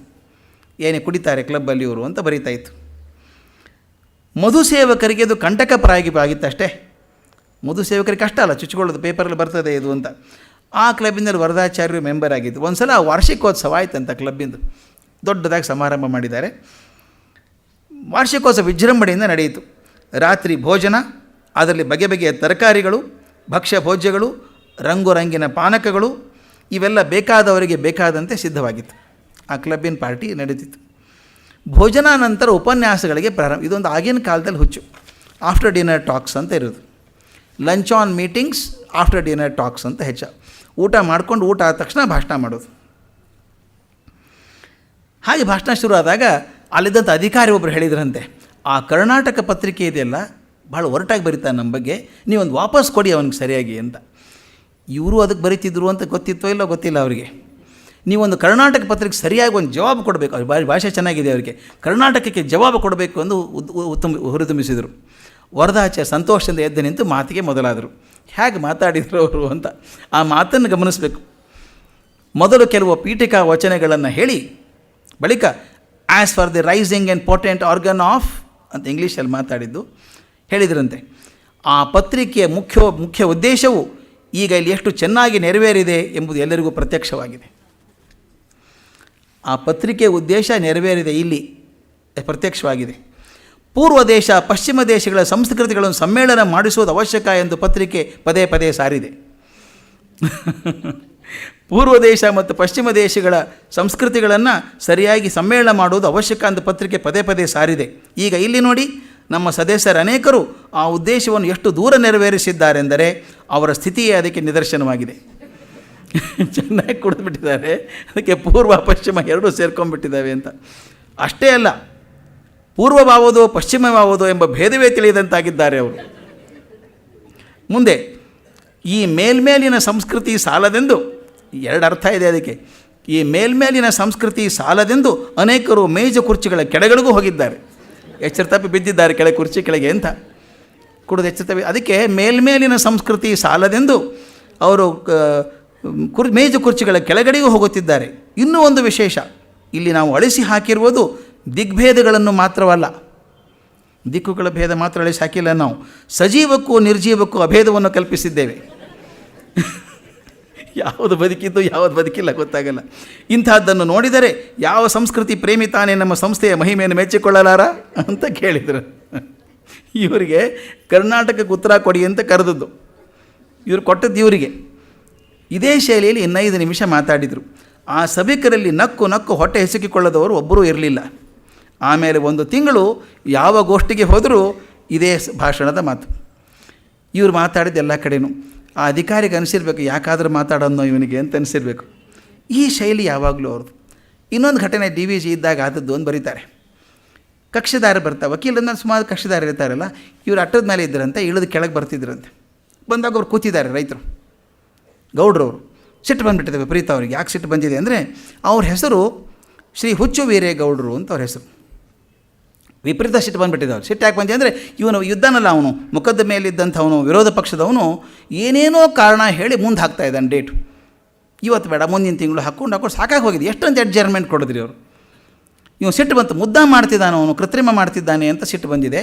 ಇವ್ರ ಕಡೆ ಬಂದರು. ಬಂದು ಏನು ಮಾಡಿದರು, ಮಹಡಿಯಿಂದ ಇಳಿದು ಬಂದ ಆಚಾರ್ಯರು ನೋಡಿ ಗೌಡರು ಕಾಲಿಗೆ ನಮಸ್ಕಾರ ಮಾಡಿ, ಸ್ವಾಮಿ ಅವನು ಬಲೆ ಕೆಟ್ಟವನು, ವಿರೋಧ ಪಕ್ಷ ಬಲೆ ಕೆಟ್ಟವನು, ಸುಮ್ಮಗೆ ದಿನ ತಳ್ತವನೆ, ಅವನಿಗೇನಾದರೂ ಮಾಡಬೇಕಲ್ಲ ಸ್ವಾಮಿ, ತಮ್ಮ ಕೈಲಾಗ್ದಿದ್ದು ನನಗೆ ಹೇಳ್ರಿ, ನಾನೇ ಮಾಡಿಬಿಡ್ತೀನಿ ತಕ್ಕದ್ದ, ನಾನು ಬಲೆ ಕೆಟ್ಟವನು ಗೊತ್ತಾ ನಾನು ಬಲು ಕೆಟ್ಟವನು ಗೊತ್ತಾ ಅಂತ ವಕೀಲರಿಗೆ ಕೇಳಿದ್ರಂತಾರೆ ವರದಾಚಾರ್ಯರಿಗೆ. ಅದಕ್ಕೆ ಅವ್ರ ಉತ್ತರ ಎಷ್ಟು ಚೆನ್ನಾಗಿದೆ. ವರದಾಚಾರ್ಯ ನಗುತ್ತೆ, ಗೌಡ್ರೆ ಆ ಮಾತು ಹೇಳಬೇಕೇ ನೀವು ಆ ಮಾತು ಹೇಳಬೇಕೇ ನೀವು ಮೊದಲೇ ಗೌಡ್ರು, ಅದರ ಮೇಲೆ ವೀರೇಗೌಡರು, ಅದೂ ಸಾಲದು ಅಂತ ಹುಚ್ಚು ವೀರೇಗೌಡರು ಅಂತ ಹೇಳಿಬಿಟ್ಟು ನಿಮ್ಮ ಮುಖದ ಮೇಲಿನ ಗಲ್ಲು ಮೀಸೆ ಕುಣಿಯೋದನ್ನು ನೋಡಿದರೆ ಹೆಸರು ಕೂಡ ಕೇಳಬೇಕಾಗಿಲ್ಲ. ಹೇಳೋದು ಎಷ್ಟು ಚಂದ ನೋಡಿ ಅದು. ಆಗ ಗೌಡರು ಹೋ ಎಂದು ನಕ್ಕದ್ದನ್ನು ರೇಖಾಚಿತ್ರದಿಂದ ತೋರಿಸುವುದು ಸಾಧ್ಯವಿರಬಹುದು, ಆದರೆ ಮಾತಿಗೆ ಅದು ಸಾಧ್ಯವಾಗದು. ಇಲ್ಲಿ ಎರಡು ಗಮನಿಸ್ಬೇಕು ಸ್ವಾಮಿ. ಅವರ ಹಾಸ್ಯ ಪ್ರಜ್ಞೆಯನ್ನು ಖಂಡಿತ ಗಮನಿಸಬೇಕಾದದ್ದು ವರದಾಚಾರ್ಯರದು. ಆದರೆ ಹಾಸ್ಯ ಪದ್ಯವನ್ನು ಹಿಡ್ಕೊಂಡು ನೆನೆಸ್ಕೊಂಡು 50 ವರ್ಷದ ಮೇಲೆ ಬರೆಯುವಂಥದ್ದು ಇದೆಯಲ್ಲ, ಕಣ್ಣಿಗೆ ಕಟ್ಟೋ ಹಾಗೆ, ಇದು ಬಹಳ ಕಷ್ಟ. ನಾವೆಲ್ಲ ಎಷ್ಟೋ ಸಲ ನೆನಪು ಮರೆತು ಬಿಟ್ಟಿರ್ತೀವಿ ನಾವು. ನಿಮಗೆ ಎಷ್ಟೋ ಸಲ ಅನಿಸಿರಬೇಕು, ಜ್ಞಾಪಕ ಚಿತ್ರಶಾಲೆ ಕೇಳಿದ ಮೇಲೆ ಅನಿಸುತ್ತೆ, ನಮಗೂ ಹಿಂಗಾಗಿತ್ತು, ನಮ್ಮ ನೆನಪೇ ಇರಲ್ಲ, ಅದು ಯಾಕೆ ಅಲ್ವಾ? ಎಷ್ಟೋ ಜನ ನನಗೂ ಕೇಳ್ತಾರೆ, ನಿಮಗಾದಂಥ ಘಟನೆ ನನಗೂ ಆಗಿತ್ತು, ನಿಮ್ಮ ಕಥೆ ಹೇಗೆ ಬರುತ್ತೆ, ಅದು ನಮ್ಮ ಕಥೆ ಆಗಲ್ಲಲ್ಲ ಅದು ಅಂತ. ಒಂದೇ ಸುಲಭ, ನಾನು ಅದರಲ್ಲಿ ಪಾತ್ರವಾಗಿಬಿಟ್ರೆ ಅದೊಂದು ಘಟನೆ ಆಗುತ್ತೆ. ನಾನು ಒಂದು ಚೂರು ಹೊರಗೆ ನಿಂತು ಸಾಕ್ಷಿ ಭಾವದಿಂದ ನೋಡಿದರೆ ಅದು ಕಥೆ ಆಗುತ್ತೆ. ನಾನು ಭಾಗವಾಗಿಬಿಟ್ರೆ ಸಿಟ್ಟು, ಕೋಪ, ತಾಪ ನನಗನ್ನವನು ಅಂತ ಅನಿಸುತ್ತೆ. ಒಂದು ಚೂರು ಹೊರಗೆ ನಿಂತಾಗ ನೀವು ಒಂದು ಪಾತ್ರವಾಗಿಬಿಡ್ತೀರಿ, ಅದೊಂದು ಕಥೆ ಆಗ್ತದೆ. ಹಾಗೆ ಡಿ ವಿ ಜಿ ಅದ್ಭುತವಾಗಿ ಮಾಡಿದ್ದಾರೆ ಅದನ್ನು. ಒಂದು ಸಣ್ಣ ಸಣ್ಣ ಘಟನೆಗಳನ್ನು ಮಾಡಿಕೊಂಡು ವರದಾಚಾರ್ಯ ಎಲ್ರಿಗೂ ಟೀಕೆ ಮಾಡೋದು ಅಷ್ಟೇ ಅಲ್ಲ, ಗೇಲಿ ಮಾಡೋದು ಅಷ್ಟೇ ಅಲ್ಲ, ತಾವು ಕೂಡ ಮತ್ತೊಬ್ಬರು ತಮಾಷೆ ಮಾಡಿದ್ರೆ ಸಂತೋಷದಿಂದ ಬಲಿ ಬೀಳುತ್ತಿದ್ದರು ಅಂತ. ಇಲ್ಲಿ ಮಾತನ್ನು ಹೇಳಬೇಕಾದ್ದು ಜೀವನ ವೃತ್ತಿ, ಆ ಮಾತುಗಳನ್ನು ಅವ್ರ ಮಾತುಗಳಲ್ಲಿ ಹೇಳಬೇಕು ನಾವು. ಜೀವನ ವೃತ್ತಿಯು ಐಶ್ವರ್ಯ ಯಶಸ್ಸುಗಳ ಮಾರ್ಗವು ವಕೀಲಿಗರಿಯಾಗಿದ್ದರೂ ವರದಾಚಾರ್ಯರ ಮನಸ್ಸು ಇದ್ದದ್ದು ಸಾಹಿತ್ಯದಲ್ಲಿ. ತನ್ನ ಪ್ರೋಗ್ರೆಷನ್ ಇನ್ ಲೈಫ್, ಆತ ದುಡ್ಡು ಬರುವಂಥ ಹಾದಿ ವಕೀಲಿಗಿರಿ ಆಗಿದ್ದರೂ ಕೂಡ ಅವ್ರು ನಿಜವಾದ ಮನಸ್ಸಿದ್ದದ್ದು ಸಾಹಿತ್ಯದಲ್ಲಿ. ನಿನ್ನೆ ನಾನು ಹೇಳಿದ್ದೆ ಅದನ್ನು. ವೃತ್ತಿಯಲ್ಲಿ ನಾನು ಅಟಾಮಿಕ್ ಫಿಸಿಸಿಸ್ಟ್ ಆಗಿರಬಹುದು, ಆದರೆ ಮನಸ್ಸಿನಲ್ಲಿ ನಾನೊಬ್ಬ ಸಂಗೀತಗಾರ ಅಂತ ರಾಮಣ್ಣ ಹೇಳಿದ ಹಾಗೆ ಮನೋವೃತ್ತಿ ಬೇರೆ ಆಗಿತ್ತು ಸಾಹಿತ್ಯದಲ್ಲಿರುವಂಥದ್ದು. ಅದಕ್ಕೆ ಡಿ ವಿ ಜಿ ಬರೀತಾರೆ, ಇಬ್ಬರೂ ಚಾಮರಾಜಪೇಟೆಯಲ್ಲಿ ಪಕ್ಕಪಕ್ಕದಲ್ಲೇ ಎದುರು ಮದುವೆ ಮನೆಯಲ್ಲಿದ್ದಾಗ ಎಷ್ಟೋ ಸಲ ರಾತ್ರಿ 12 ತನಕ ಮಾತಾಡ್ತಾ ಕೂತ್ಕೋತಿದ್ದರಂತೆ ಇಬ್ಬರು. ವರದಾಚಾರ್ಯರು ಇವರು ಕೂತ್ಕೊಂಡು ವಾಚ್ ಮಾಡಿಬಿಟ್ಟು, ತುಂಬ ಹೊತ್ತಾಯಿತು ಹೋಗ್ಬೇಕು ನಾನೀಗ ಅಂತ ಎದ್ಬಿಡೋರಂತೆ. ನಾಳೆ ಕೋರ್ಟಲ್ಲಿ ಬಹಳ ಕೆಲಸ ಇದೆ, ಒಂದು ಸ್ಟೇಟ್ಮೆಂಟ್ ರೆಡಿ ಮಾಡಬೇಕು, ಮಹತ್ವದ ಕೇಸ್ ಇದೆ, ಸ್ಟೇಟ್ಮೆಂಟ್ ರೆಡಿ ಹೋಗಿ ಮಾಡ್ತೀನಿ ಅಂತ ಹೋಗ್ಬಿಡೋರಂತೆ. ಮರುದಿನ ಬೆಳಗ್ಗೆ ಡಿ ವಿ ಜಿ ಮನೆಗೆ ಹೋದಾಗ ಆ ಸ್ಟೇಟ್ಮೆಂಟ್ ಇಲ್ಲ, ಟೇಬಲ್ ತುಂಬ ಪುಸ್ತಕ ಬರೆದಿದ್ದಾರೆ, ಹೇಗಿದೆ ನೋಡಿ. ಅವ್ರ ಮನೆಗೆ ಹೋದಾಗ ಅವರ ಮೇಜಿನ ಮೇಲೆ ಯಾವುದೋ ಇಂಗ್ಲೀಷ್ ಕಾವ್ಯ, ಟೆನಿಸನ್ನ ಇನ್ ಮೆಮೋರಿಯಮೋ, ಬೈರನ್ನ ಡಾನ್ ಜುವಾನೋ, ಬ್ರೌನಿಂಗಿನ ಪಿಪ್ಪ ಪಾಸಸ್ಸೋ ಅಥವಾ ಶೇಕ್ಸ್ಪಿಯರ್ನ ಸಾನೆಟ್ಟು, ಇಂಥ ಪುಸ್ತಕ ಯಾವುದೋ ತೆರೆದಿರೋದು ಇರುತ್ತಿತ್ತು. ನಾನು ಇದೇನು ರಾತ್ರಿ ಸ್ಟೇಟ್ಮೆಂಟ್ ಬರೆಯುತ್ತಿದ್ದೀರಾ, ಓದುತ್ತಿದ್ದೀರಾ ಎಂದು ಕೇಳಿದಾಗ ಅವ್ರ ನಕ್ಕು. ಸ್ಟೇಟ್ಮೆಂಟ್ ಹಾಳಾಗಿ ಹೋಯಿತು, ಇವರ ಮುಂದೆ ಯಾವ ಸ್ಟೇಟ್ಮೆಂಟ್ ಏನಪ್ಪ, ಇದು ಗಮನಿಸಬೇಕಾದದ್ದು. ವಕೀಲ ವೃತ್ತಿ ಜೀವನಕ್ಕೋಸ್ಕರ ಬೇಕಾದದ್ದು, ಅದರ ಮನಸ್ಸಿನ ವೃದ್ಧಿಗೋಸ್ಕರ ಸಾಹಿತ್ಯವನ್ನೇ ಅವಲಂಬಿಸಿಕೊಂಡಿದ್ದವರು. ಸ್ಟೇಟ್ಮೆಂಟ್ ಅಗೇನ್ಸ್ಟ್ ವಕೀಲಗಿರಿ ಸಾಹಿತ್ಯ ಓದೋದಿದೆಯಲ್ಲ, ಸಾಹಿತ್ಯ ಹೇಳ್ಬಿಟ್ಟು ಇದೇನು ಸ್ಟೇಟ್ಮೆಂಟ್, ಇದ್ರ ಮುಂದೆ ಆ ಸ್ಟೇಟ್ಮೆಂಟ್ ಏನು ಅಂತ ಹೇಳಿ ಸಾಹಿತ್ಯವನ್ನು ಪ್ರೀತಿ ಮಾಡಿದಂಥವ್ರು. ಕಾವ್ಯ ವ್ಯಾಸಂಗಕ್ಕೆ ತನಗೆ ಬಿಡುವು ಸಾಲದೆಂದು ನಿಟ್ಟುಸಿರಿಟ್ಟಿದ್ದನ್ನು 10 ಬಾರಿ ಕೇಳಿದ್ದೇನೆ ಅಂತ. ಈ ಸಾಹಿತ್ಯ ಪ್ರೀತಿಯ ಜೊತೆಗೆ ಅವ್ರಿಗಿದ್ದಂಥದ್ದು ಜೀವಕಾರುಣ್ಯ ಅಂತ. ಸ್ವಲ್ಪ ದುಡ್ಡು ಬಂದಿದೆ, ಗಳಿಸಿದ್ದಾರೆ ಕೆಲಸದಲ್ಲಿ, ಸಮಾಜಕ್ಕೆ ಕೊಡಬೇಕು ಅನ್ನುವಂಥ ಮನೋಭಾವ. ಈ ಮಾಗಡಿ ರೋಡಲ್ಲಿ ಒಂದು ಕುಷ್ಠರೋಗಿಗಳಿಗಿರುವಂಥದ್ದು ಮತ್ತು ಇನ್ನು ಗುಣವಾಗದೇ ಇರುವಂಥ ರೋಗಿಗಳಿಗೊಂದು ಆಸ್ಪತ್ರೆ ಇತ್ತು. ಅವ್ರು ಹೇಳೋರಂತೆ, ನಾವು ದೀಪಾವಳಿ ಮಾಡ್ತೇವೆ, ಯುಗಾದಿ ಹಬ್ಬ ಮಾಡ್ತೇವೆ, ಪಾಪ ಅವ್ರೇನು ಮಾಡಬೇಕು, ಅವ್ರಿಗೇನಾದರೂ ಮಾಡಬೇಕಲ್ಲ ಅಂಥೇಳಿ ಒಂದು 5-6 ಜನ ಸೇರಿಸ್ಕೊಂಡು, ಆರ್ ಸುಬ್ರಾಯರು ಬೆಂಗಳೂರು ಹೆಲ್ತ್ ಆಫೀಸರ್ ಆಗಿದ್ದರಂತೆ, ಈ ಡಿ ವಿ ಜಿ ಅವರೊಂದು 5-6 ಜನ ಸೇರಿಕೊಂಡು ದೀಪಾವಳಿ ದಿವಸ ಅಲ್ಲಿ ಹೋಗಿ ಎಲ್ಲವ್ರಿಗೆಲ್ಲ ಸ್ವೀಟ್ ಹಂಚಬೇಕು, ಪಟಾಕಿ ಹಾರಿಸ್ಬೇಕು, ಅವ್ರ ಜೊತೆ ಹೋಗಿ ಅವ್ರಿಗೆಲ್ಲ ಬನೀನು ಪಂಚೆ ಕೊಡಬೇಕು, ಹೆಣ್ಮಕ್ಳಿಗೆ ಸೀರೆ ಕುಪ್ಸ ಕೊಡಬೇಕು, ಅವ್ರಿಗೆಲ್ಲ ಕೊಡುವಂಥ ಕೆಲಸ, ಹಣ್ಣು ಹಂಪಲು ಹಂಚೋ ಕೆಲಸ. ಪ್ರತಿಯೊಬ್ಬರು ಮನೆಗೆ ಹೋಗಿ ಅವ್ರು ಊದುಕಡ್ಡಿ ಹಚ್ಬಿಡೋದು ಅವ್ರ ಮನೆಗೆ, ಎಲ್ಲ ಮಾಡ್ತಿದ್ರಂಥ ಕೆಲಸ. ಸಂಗೀತ ಭಜನೆ ಮಾಡುವಂಥದ್ದು, ಪುಸ್ತಕಗಳನ್ನು ಒಯ್ದು ಹಂಚುವಂಥದ್ದು, ಇದೆಯಲ್ಲ ಜೀವನಕ್ಕೊಂದು ಸುಗಂಧ ಕೊಡೋದಿದೆ ಅನಿಸುತ್ತೆ. ನಿಮಗೆ ಎಷ್ಟೇ ದುಡ್ಡು ಬಂದರೂ ಕೂಡ ಒಂದು ಚೂರು ಮತ್ತೊಬ್ಬರಿಗೆ ಹಂಚಿದಾಗ ಸಿಗುವಂಥ ಸುಖ ಇನ್ಯಾವುದಕ್ಕೂ ಸಿಗಲ್ಲ. ಅದಕ್ಕೆ ಜಾಯ್ ಆಫ್ ಗಿವಿಂಗ್ ಅಂತ ಹೇಳ್ತಾರೆ. ಪಡ್ಕೊಳ್ಳೋದ್ರಲ್ಲಿ ಸುಖ ಇದೆ, ಆದರೆ ಕೊಡೋದ್ರಲ್ಲಿರುವಂಥ ಸುಖ ಪಡ್ಕೊಳ್ಳೋದ್ರಲ್ಲಿ ಇರೋದಿಲ್ಲ. ಕೊಟ್ಟಾಗ ನೋಡಿ, ಒಂದು 10 ಪೈಸೆ ಹಾಕಿ ನೋಡಿ ಎಷ್ಟು ಸಂತೋಷ ಆಗುತ್ತೆ. ₹1 ಕೊಟ್ಟರೆ ಸಂತೋಷ ಆಗುತ್ತೆ. ಕೊಟ್ಟಿದ್ದೇನೆ ಅಂತ ತೋರಿಸ್ಕೊಂಡು ಕೊಡೋದಲ್ಲ, ಕೊಟ್ಟರೆ ಮನಸ್ಸಿಗೆ ಎಷ್ಟು ತೃಪ್ತಿ ಆಗುತ್ತೆ. ನಾನೊಂದು ವಿಡಿಯೋ ನೋಡಿದ್ದೆ ಇತ್ತೀಚೆಗೆ, ಎಲ್ಲೋ ಒಂದು ಕಡೆ ಬೇರೆ ನೋಡಿದಾಗ, ಒಂದು ಮಗು ತಾಯಿ ಜೊತೆಗೆ ಹೋಗ್ತಾ ಇದೆ, ಅವನ ಕಡೆ 2 ಚಾಕ್ಲೇಟ್ ಇದೆ, ಬಾಯಲ್ಲೊಂದು ಆ ಲಾಲಿಪಾಪ್ ಥರ ಹಿಡ್ಕೊಂಡಿದ್ದಾನೆ, ಇನ್ನೊಂದು ಕೈಯಲ್ಲಿ ಹಿಡ್ಕೊಂಡಿದ್ದಾನೆ. ತಾಯಿ ಮಗ ಇಬ್ಬರು ನಡ್ಕೊಂಡು ಹೋಗ್ತಾ ಇದ್ದಾರೆ. ಪುಟ್ಟ ಹುಡುಗ ಅದು. ದಾರಿಯಲ್ಲಿ ಫುಟ್ಪಾತ್ ಮೇಲೆ ಹುಡುಗ ಕೂತಿದ್ದಾನೆ. ಏನಿಲ್ಲ ತಿನ್ನೋದಕ್ಕೆ ಅವನು ಹಿಂಗೆ ಬೇಡ್ಕೊಂಡು ನಿಂತಿದ್ದಾನೆ. ಆ ಹುಡುಗ ಹೋದ, ಆಮೇಲೆ ತಿರುಗಿ ನೋಡ್ದ. ಅಮ್ಮ ಬರೋ ಬರೋ ಬರೋ ಅಂತ ಕರೀತಾ ಇದ್ರು. ಆ ಹುಡುಗ ಬಾಯಲ್ಲಿ ಒಂದು ಚಾಕ್ಲೇಟ್ ಕೈಯಲ್ಲಿ ನೋಡ್ಕೊಂಡ. ಮತ್ತು ಅವನು ನೋಡ್ದ, ಕೈಯಲ್ಲಿ ನೋಡ್ದ ಅವನ. ತಾಯಿ ಕೈ ಬಿಡಿಸ್ಕೊಂಡು ಸರ್ರ ಅಂತ ಓಡಿ ಹೋಗಿ ಆ ಮಗುನ ಕೈಯಲ್ಲಿ ಚಾಕ್ಲೇಟ್ ಕೊಟ್ಟ. ಆ ಕೊಟ್ಟಾಗ ಆ ಮಗುನೂ ನಿಂತು, ಈ ಮಗುನೂ ನಕ್ಕ. ಆ ನಗುವಿನಲ್ಲಿರುವಂಥ ಸೊಗಸಿದೆಯಲ್ಲ, ಅದ್ಭುತವಾದ ಸೊಗಸು. ಅವನು ಕೊಟ್ಟು ವಾಪಸ್ ಬಂದಾಗ ಕೂಡ ತಾಯಿ ಕೈ ಹಿಡ್ಕೊಂಡು ಕೂಡ ತಿರುಗಿ ನೋಡಿ ಅವನು ತಿನ್ನೋದು ನೋಡಿ ಸಂತೋಷ ಪಡುವಂಥದ್ದು. ಇದು ಸಣ್ಣ ಮಗುವಿನ ದೊಡ್ಡವರವರೆಗೂ ಇರುವಂಥದ್ದು. ಕೊಟ್ಟಾಗಿರುವಂಥ ಸುಖ ಎಲ್ಲೂ ಇಲ್ಲ. ಅದನ್ನು ಮಾಡಿದಂಥವ್ರು ಸಂಘ ಸಂಸ್ಥೆಗಳನ್ನು ಕಟ್ಟಿದರು, ವಾಚನ ಮಂದಿರ ಕಟ್ಟಿದರು, ಪಾಠಶಾಲೆಗಳನ್ನು ಕಟ್ಟಿದರು, ವ್ಯಾಸಂಗಗೋಷ್ಠಿ ನಡೆಸಿದರು. ಇಷ್ಟೆಲ್ಲ ಮಾಡಿ ಯಾರೇ ಸಮಾಜ ಸೇವೆಗೆ ಅಂತ ಹೋದರೆ ಬರಿಗೆಯಿಂದ ಬಂದದ್ದಿಲ್ಲ. ವರದಾಚಾರ್ಯರು ದೊಡ್ಡ ಗುಣ ಅದು. ಯಾರೂ ಬರಿಗೆಯಿಂದ ಬರಲಿಲ್ಲ ಅವ್ರ ಕಡೆಗೆ ಅಂತ. ಇದ್ರ ಜೊತೆಗೆ ನೋಡಿ ಹೇಗೆ ಜೀವನ ಸಂಕೀರ್ಣವಾದದ್ದು, ಸಮೃದ್ಧವಾದದ್ದು ಅಂತಂದರೆ ಬರೀ ಒಂದು ಮುಖ ಅಲ್ಲ. ಕ್ರಿಕೆಟ್ ಫುಟ್ಬಾಲಲ್ಲಿ ಭಾರಿ ಹುಚ್ಚು, ವಿಪರೀತ ಹುಚ್ಚು ಕ್ರಿಕೆಟ್ ಫುಟ್ಬಾಲಲ್ಲಿ ಇರುವಂಥದ್ದು. ಇಸ್ಪೇಟು ಚದುರಂಗಗಳಿಗೂ ಅಷ್ಟೇ, ಅದು ಆಡಬೇಕಾದ್ದು. ಇದು ನೋಡಬೇಕು. ಜೀವನ ಕೊರಗಲ್ಲ, ಸಂಭ್ರಮ ಅದು. ನಾವು ಸಾಮಾನ್ಯವಾಗಿ ಏನು ಮಾಡ್ತೀವಿ, ಒಂದು ಕೊರಗೆ ಬಂದಾಗ ಜೀವನ ತುಂಬಿಸ್ಕೊಂಡ್ಬಿಡ್ತೀವಿ. ಅದರಿಂದಾನೆ ಅಯ್ಯೋ ನಮ್ಮ ಜೀವನನೇ ಅವ್ರು ಚೆನ್ನಾಗಿದ್ದಾರೆ ಸ್ವಾಮಿ, ನಮ್ಮದೇನು ಜೀವನ ಅಂತ ಕೊರಗೋದು. ಅದಕ್ಕೆ ಒಬ್ಬ ದೊಡ್ಡ ಫಿಲಾಸಫರ್ ಹೇಳ್ತಾನೆ, ವೆಸ್ಟರ್ನ್ ಫಿಲಾಸಫರ್ ಹೇಳ್ತಾನೆ, life is A huge canvas. ಜೀವನ ಅನ್ನೋದು ಒಂದು ದೊಡ್ಡ ಬಟ್ಟೆ ಇದ್ದ ಹಾಗೆ, ಚಿತ್ರ ತೆಗೆದು ಬಿಡಿಸುವಂಥ ಬಟ್ಟೆ ಇದ್ದ ಹಾಗೆ, ದೊಡ್ಡ ಬಟ್ಟೆ. ಅದು ಲಕ್ಷಾಂತರ ಚಿತ್ರಗಳನ್ನು ಬಿಡಿಸ್ಬೋದು, ಅಷ್ಟು ಜಾಗ ಇದೆ. ದೊಡ್ಡ ಕ್ಯಾನ್ವಾಸಲ್ಲಿ ಒಂದು ಲಕ್ಷಾಂತರ ಚಿತ್ರ ಬಿಡಿಸೋಷ್ಟು ಜಾಗ ಇದೆ. ಆದರೆ ನಾನೇನು ಮಾಡಿದ್ದೀನಿ ಗೊತ್ತಾ, ಒಂದೇ ಚಿತ್ರವನ್ನು ಪೇಜ್ ತುಂಬ ಬರೆದುಬಿಟ್ಟಿದ್ದೇನೆ. ಇನ್ನು ಬೇರೆ ಚಿತ್ರ ಬರ್ಸೋಕ್ಕೆ ಜಾಗನೇ ಇಲ್ಲ. I blow up my misery so big, there is no place for any other painting. ನನ್ನ ಕಷ್ಟಗಳನ್ನು ದೊಡ್ಡ ಮಾಡಿಕೊಂಡು ಜಾಗವಿಲ್ದಂಗೆ ತುಂಬ್ಕೊಂಡ್ಬಿಟ್ಟಿದ್ದೇನೆ. ಎಲ್ಲಕ್ಕೂ ಜಾಗ ಇದೆ. ಡಿ ವಿ ಜಿ ಅವರ ಜೀವನನೇ ನೋಡಿದರೂ ಸಾಕು ನೀವು. ಸಂತೋಷ ಯಾವುದರಲ್ಲಿಲ್ಲ. ಕಷ್ಟ ಕಮ್ಮಿ ಇತ್ತ, ಬೆಳೆದ ರೀತಿ ಕಷ್ಟ. ಅವ್ರು ಹೇಳ್ತಾರೆ, ಜಟಕಾಗಿ ಬಣ್ಣ ಬಳೆದಿದ್ದೀನಿ ನಾನು ಬದುಕಬೇಕಾದ್ರೆ.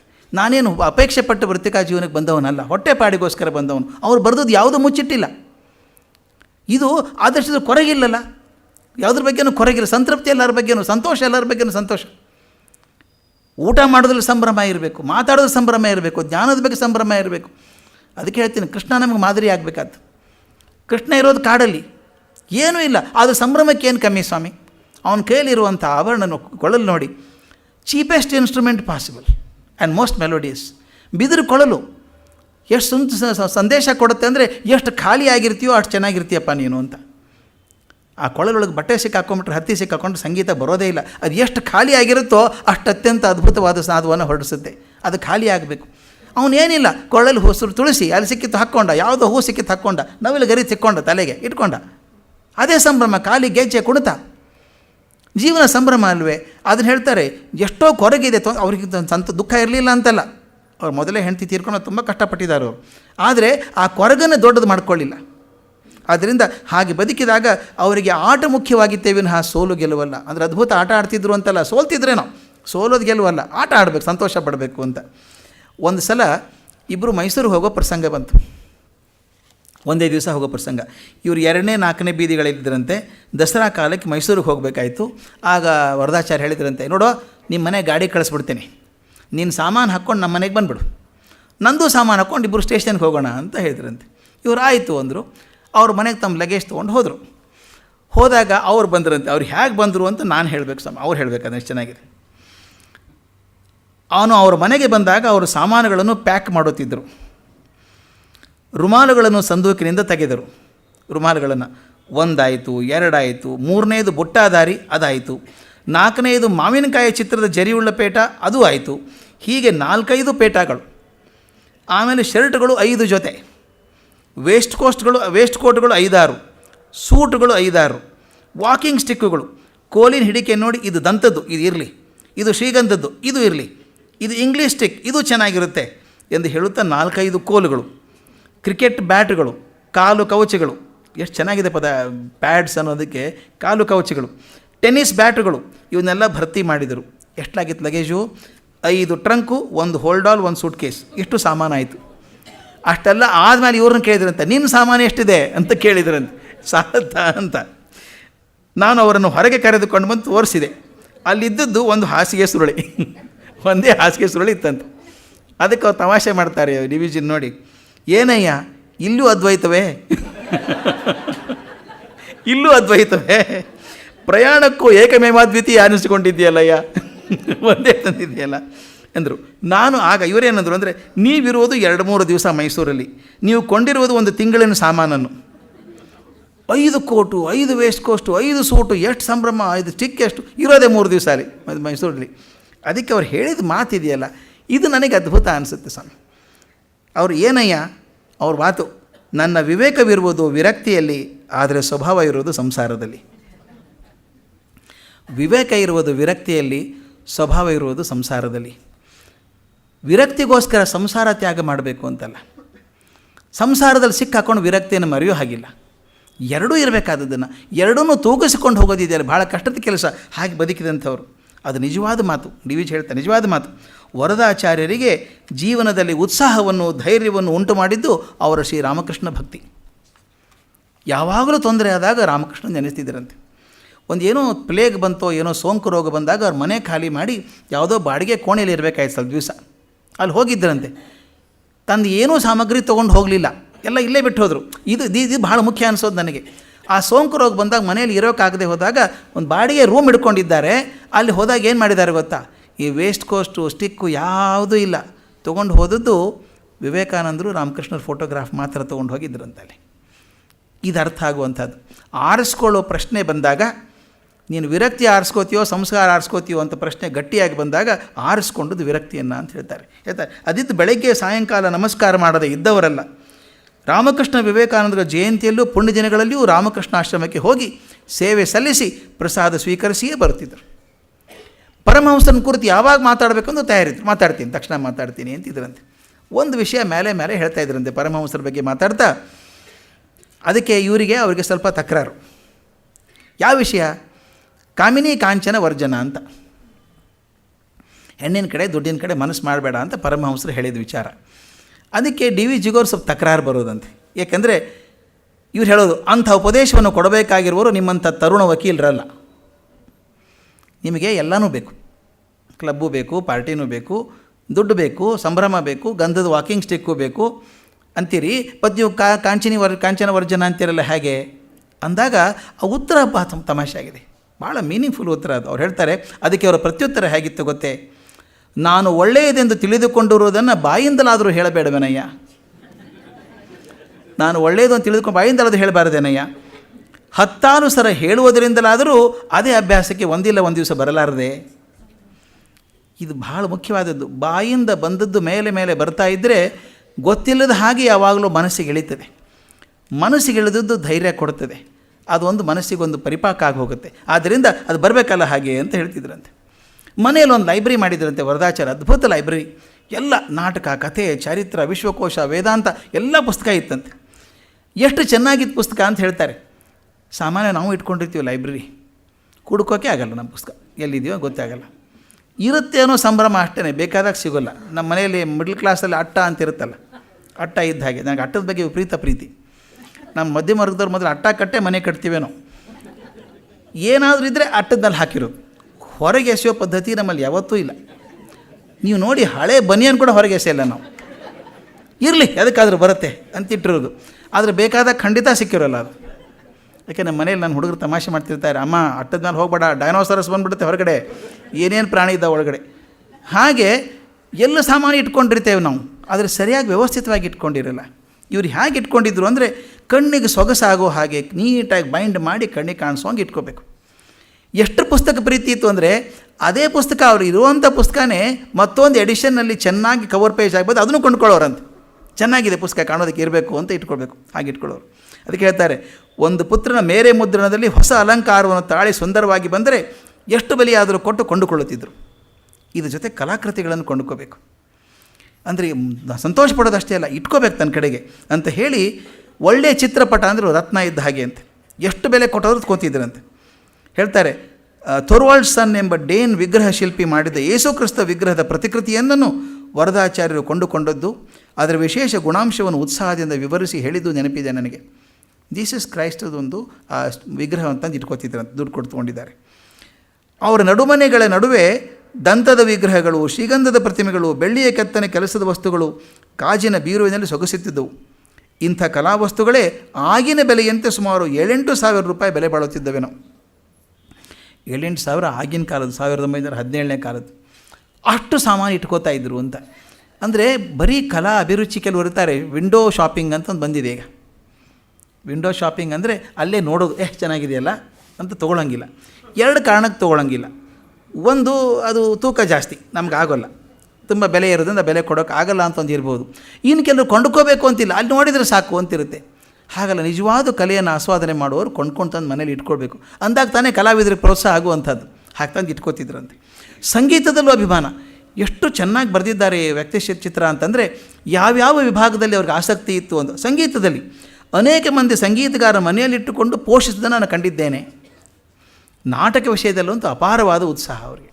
ನೋಡಿ, ಸಂಗೀತ, ನಾಟಕ ಪಟ್ಟಿ ಮಾಡಿಟ್ಟಿದ್ದೆ ನಾನು ನಿಮ್ಮ ಕಡೆಗೆ.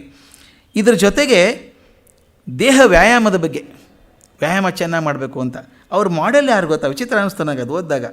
ಅವರ ಆಸಕ್ತಿ ಅತಿಶಯವಾಗಿತ್ತು ವ್ಯಾಯಾಮದಲ್ಲಿ. ಲೇಡಿ ಸ್ಯಾಂಡೋ ಎಂಬ ಹೆಸರು ಪಡೆದ ಆಕೆ ಸಾಮಗಾತಿಯೊಬ್ಬಳು ಮಾಡಿದ ಬಲ ಪ್ರದರ್ಶನಗಳನ್ನು ನೋಡಿ ಅದನ್ನು ಮೆಚ್ಚಿಕೊಂಡು ಆಧರಿಸಿ ಅದರಂತೆ ನಡೆಯುತ್ತಿದ್ದರು. ಅದು ಯಾವ ಲೇಡಿ ಸ್ಯಾಂಡೋ ಅಂತ ಯಾವನೋ ಹೆಸರು ತೋರಿಸಿದ್ಲಂತೆ. ಅದು ಖುಷಿ ಆಗಿಬಿಟ್ಟು ಅದನ್ನು ವ್ಯಾಯಾಮ ಮಾಡ್ತಿದ್ರಂತೆ ಅವರು. ಅದೆಲ್ಲ ಸ್ನೇಹಿತರು ಬಲ್ಲರು. ಇದನ್ನು ಪಟ್ಟಿ ಹಾಕ್ಕೊಂಡು ಹೋದೆ.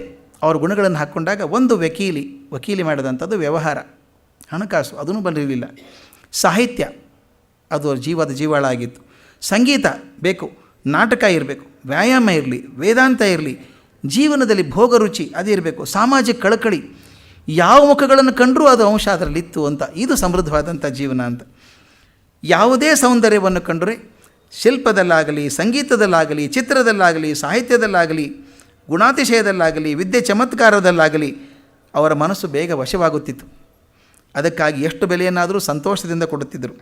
ವರದಾಚಾರ್ಯರ ಮೊದಲನೇ ಭಾರ್ಯೆ ತೀರಿ ಹೋದ ಮೇಲೆ ಎಷ್ಟು ಸುಲಭವಾಗಿ ಬರೀಬಹುದು, ತೂಕವಾಗಿ ಬರೀಬಹುದು ಅಂತ ನೋಡಿ. ಅವರು 2ನೇ ಮದುವೆ ಆಗಿದ್ದರು ಅಂತ ಹೇಳಬೇಕಾಗಿಲ್ಲ, ಬರಿಬೇಕಾದ್ರೆ ಹೇಗೆ ನೋಡಿ. ಮೊದಲನೇ ಭಾರ್ಯೆ ಅಂದರೆ 2ನೇ ದೊರೆಯಿದ್ರು ಅಂತ ಆಯ್ತಲ್ಲ. ಮೊದಲನೇ ಭಾರ್ಯೆ ತೀರಿ ಹೋದ ಮೇಲೆ ಅವರ ಗೃಹ ಜೀವನ ಅಷ್ಟೇನೂ ಸಂತೋಷಕರವಾಗಿರಲಿಲ್ಲ. ಇನ್ಫ್ಲೂಯೆಂಜಾ ಉಪದ್ರವವು ಅವರ ಮೃತ್ಯುವಿಗೆ ನಿಮಿತ್ತವಾಯಿತು. ಆಗಿನ ಕಾಲದಲ್ಲಿ ಫ್ಲೂ ಬಂದರೆ ಬದುಕೋದು ಕಷ್ಟ, ತೀರ್ಕೊಂಡ್ರಂತೆ. ಆದರೆ ಎಷ್ಟು ಜನ ಸೇರಿದ್ರು ಅವ್ರು ತೀರ್ಕೊಂಡಾಗ ಅಂತ ಹೇಳ್ತಾರೆ. ಆ ದಿವಸ ಸೇರಿದ್ದ ಗುಂಪು ರಾಷ್ಟ್ರವೀರನೊಬ್ಬನ ಮರಣಕ್ಕಾಗಿ ಶೋಕಿಸಲು ಸೇರಿದ ಜನರ ಗುಂಪಿನಂತೆ ಇತ್ತು. ವರದಾಚಾರ್ಯನು ಬಲ್ಲವರೆಲ್ಲರಿಗೂ ಅದು ಹೃದಯಾಂತರಾಳದ ಶೋಕ ಮತ್ತು ಎಂದೆಂದಿಗೂ ತೀರದ ಶೋಕ. ಈ ಮುಂದಿನ ಸಾಲು ನನಗನ್ನಿಸುತ್ತೆ ಅದು ಹೇಗೆ ಹೇಳೋದು ಗೊತ್ತಾಗಲ್ಲ, ಅದ್ಭುತವಾದಂಥ ಧ್ವನಿಪೂರ್ಣವಾದಂಥ ಒಂದು ಶಬ್ದ ಅದು, ಮಾತು, ಅದು ಅದ್ಭುತ ಕೊಟೇಶನ್ ಅದು. ದುಃಖವು ಪ್ರೀತಿಗೆ ವಿಧಿಯು ಕೊಡುವ ಪ್ರತಿಧ್ವನಿ ಅಂತ.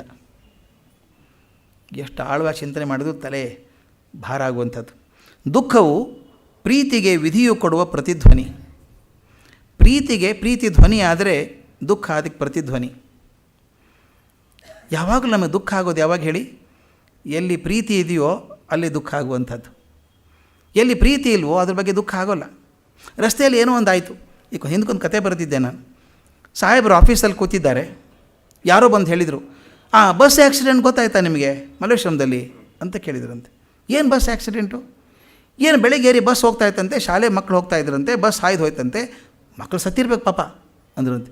ಇವರು ಆಫೀಸಲ್ಲಿ ಕೂತವ್ರು, ಹೌದಾ, ಓಹೋ, ಏನು ನಮ್ಮ ಬಸ್ ಡ್ರೈವರು ಕೇರ್ಲೆಸ್ಸು, ಜವಾಬ್ದಾರಿ ಇಲ್ಲ, ಬರ್ರಂತ ಹೋಗ್ತಾರೆ, ಟ್ರಾಫಿಕ್ ಸರಿ ಇಲ್ಲ, ಪೊಲೀಸರು ಏನು ಮಾಡ್ತಿದ್ರು ಅಂತ ಭಾಷಣ ಹೊಡೆದ್ರು.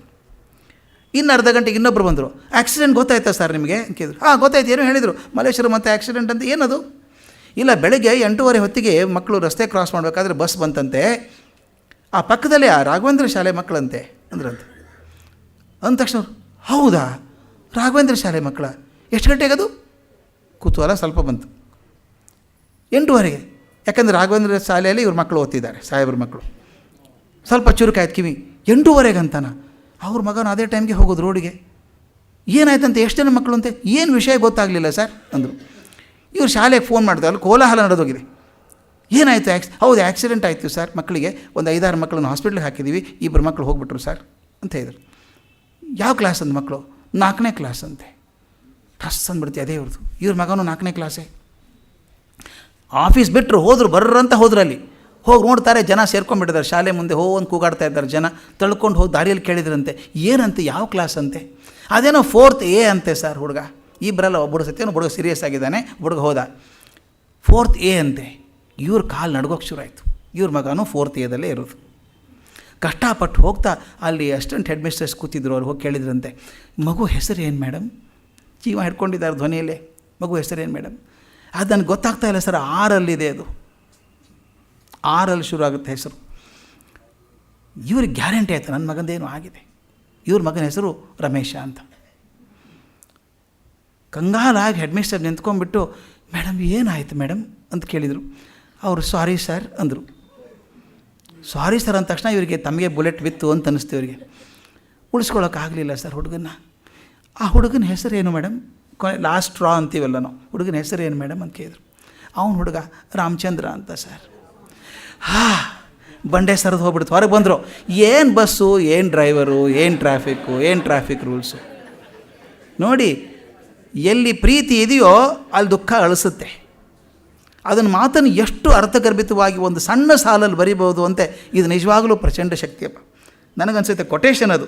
ದುಃಖವು ಪ್ರೀತಿಗೆ ವಿಧಿಯು ಕೊಡುವ ಪ್ರತಿಧ್ವನಿ. ನಿಮ್ಮ ಧ್ವನಿ ಪ್ರೀತಿ ಆದರೆ ಆ ಪ್ರತಿಧ್ವನಿ ದುಃಖ ಆಗಬಹುದು. ಇದನ್ನೇ ತಾನೇ ಬುದ್ಧ ಹೇಳಿದ್ದು, ಆಸೆಯ ದುಃಖಕ್ಕೆ ಮೂಲ ಕಾರಣ. ಎಲ್ಲಿ ಆಸೆ ಇದೆಯೋ ಅದ್ರ ಬಗ್ಗೆ ಪ್ರೀತಿ ಜಾಸ್ತಿ ಇದೆಯೋ, ಎಷ್ಟು ಪ್ರೀತಿ ಜಾಸ್ತಿ ಆಗುತ್ತೋ ಒಂದಿಲ್ಲ ಒಂದು ದಿವಸ ಅದು ನೋವಿಗೆ ಕಾರಣ ಆಗಲೇಬೇಕು. ಅದನ್ನು ಎಷ್ಟು ಚೆಂದ ಹೇಳ್ತಾರೆ, ದುಃಖವು ಪ್ರೀತಿಗೆ ವಿಧಿಯು ಕೊಡುವ ಪ್ರತಿಧ್ವನಿ. ಅಂಥ ಪ್ರೀತಿಯನ್ನು ಸಂಪಾದಿಸಿಕೊಳ್ಳಬಲ್ಲದಾಗಿದ್ದುದು ಅವರ ಜೀವನ.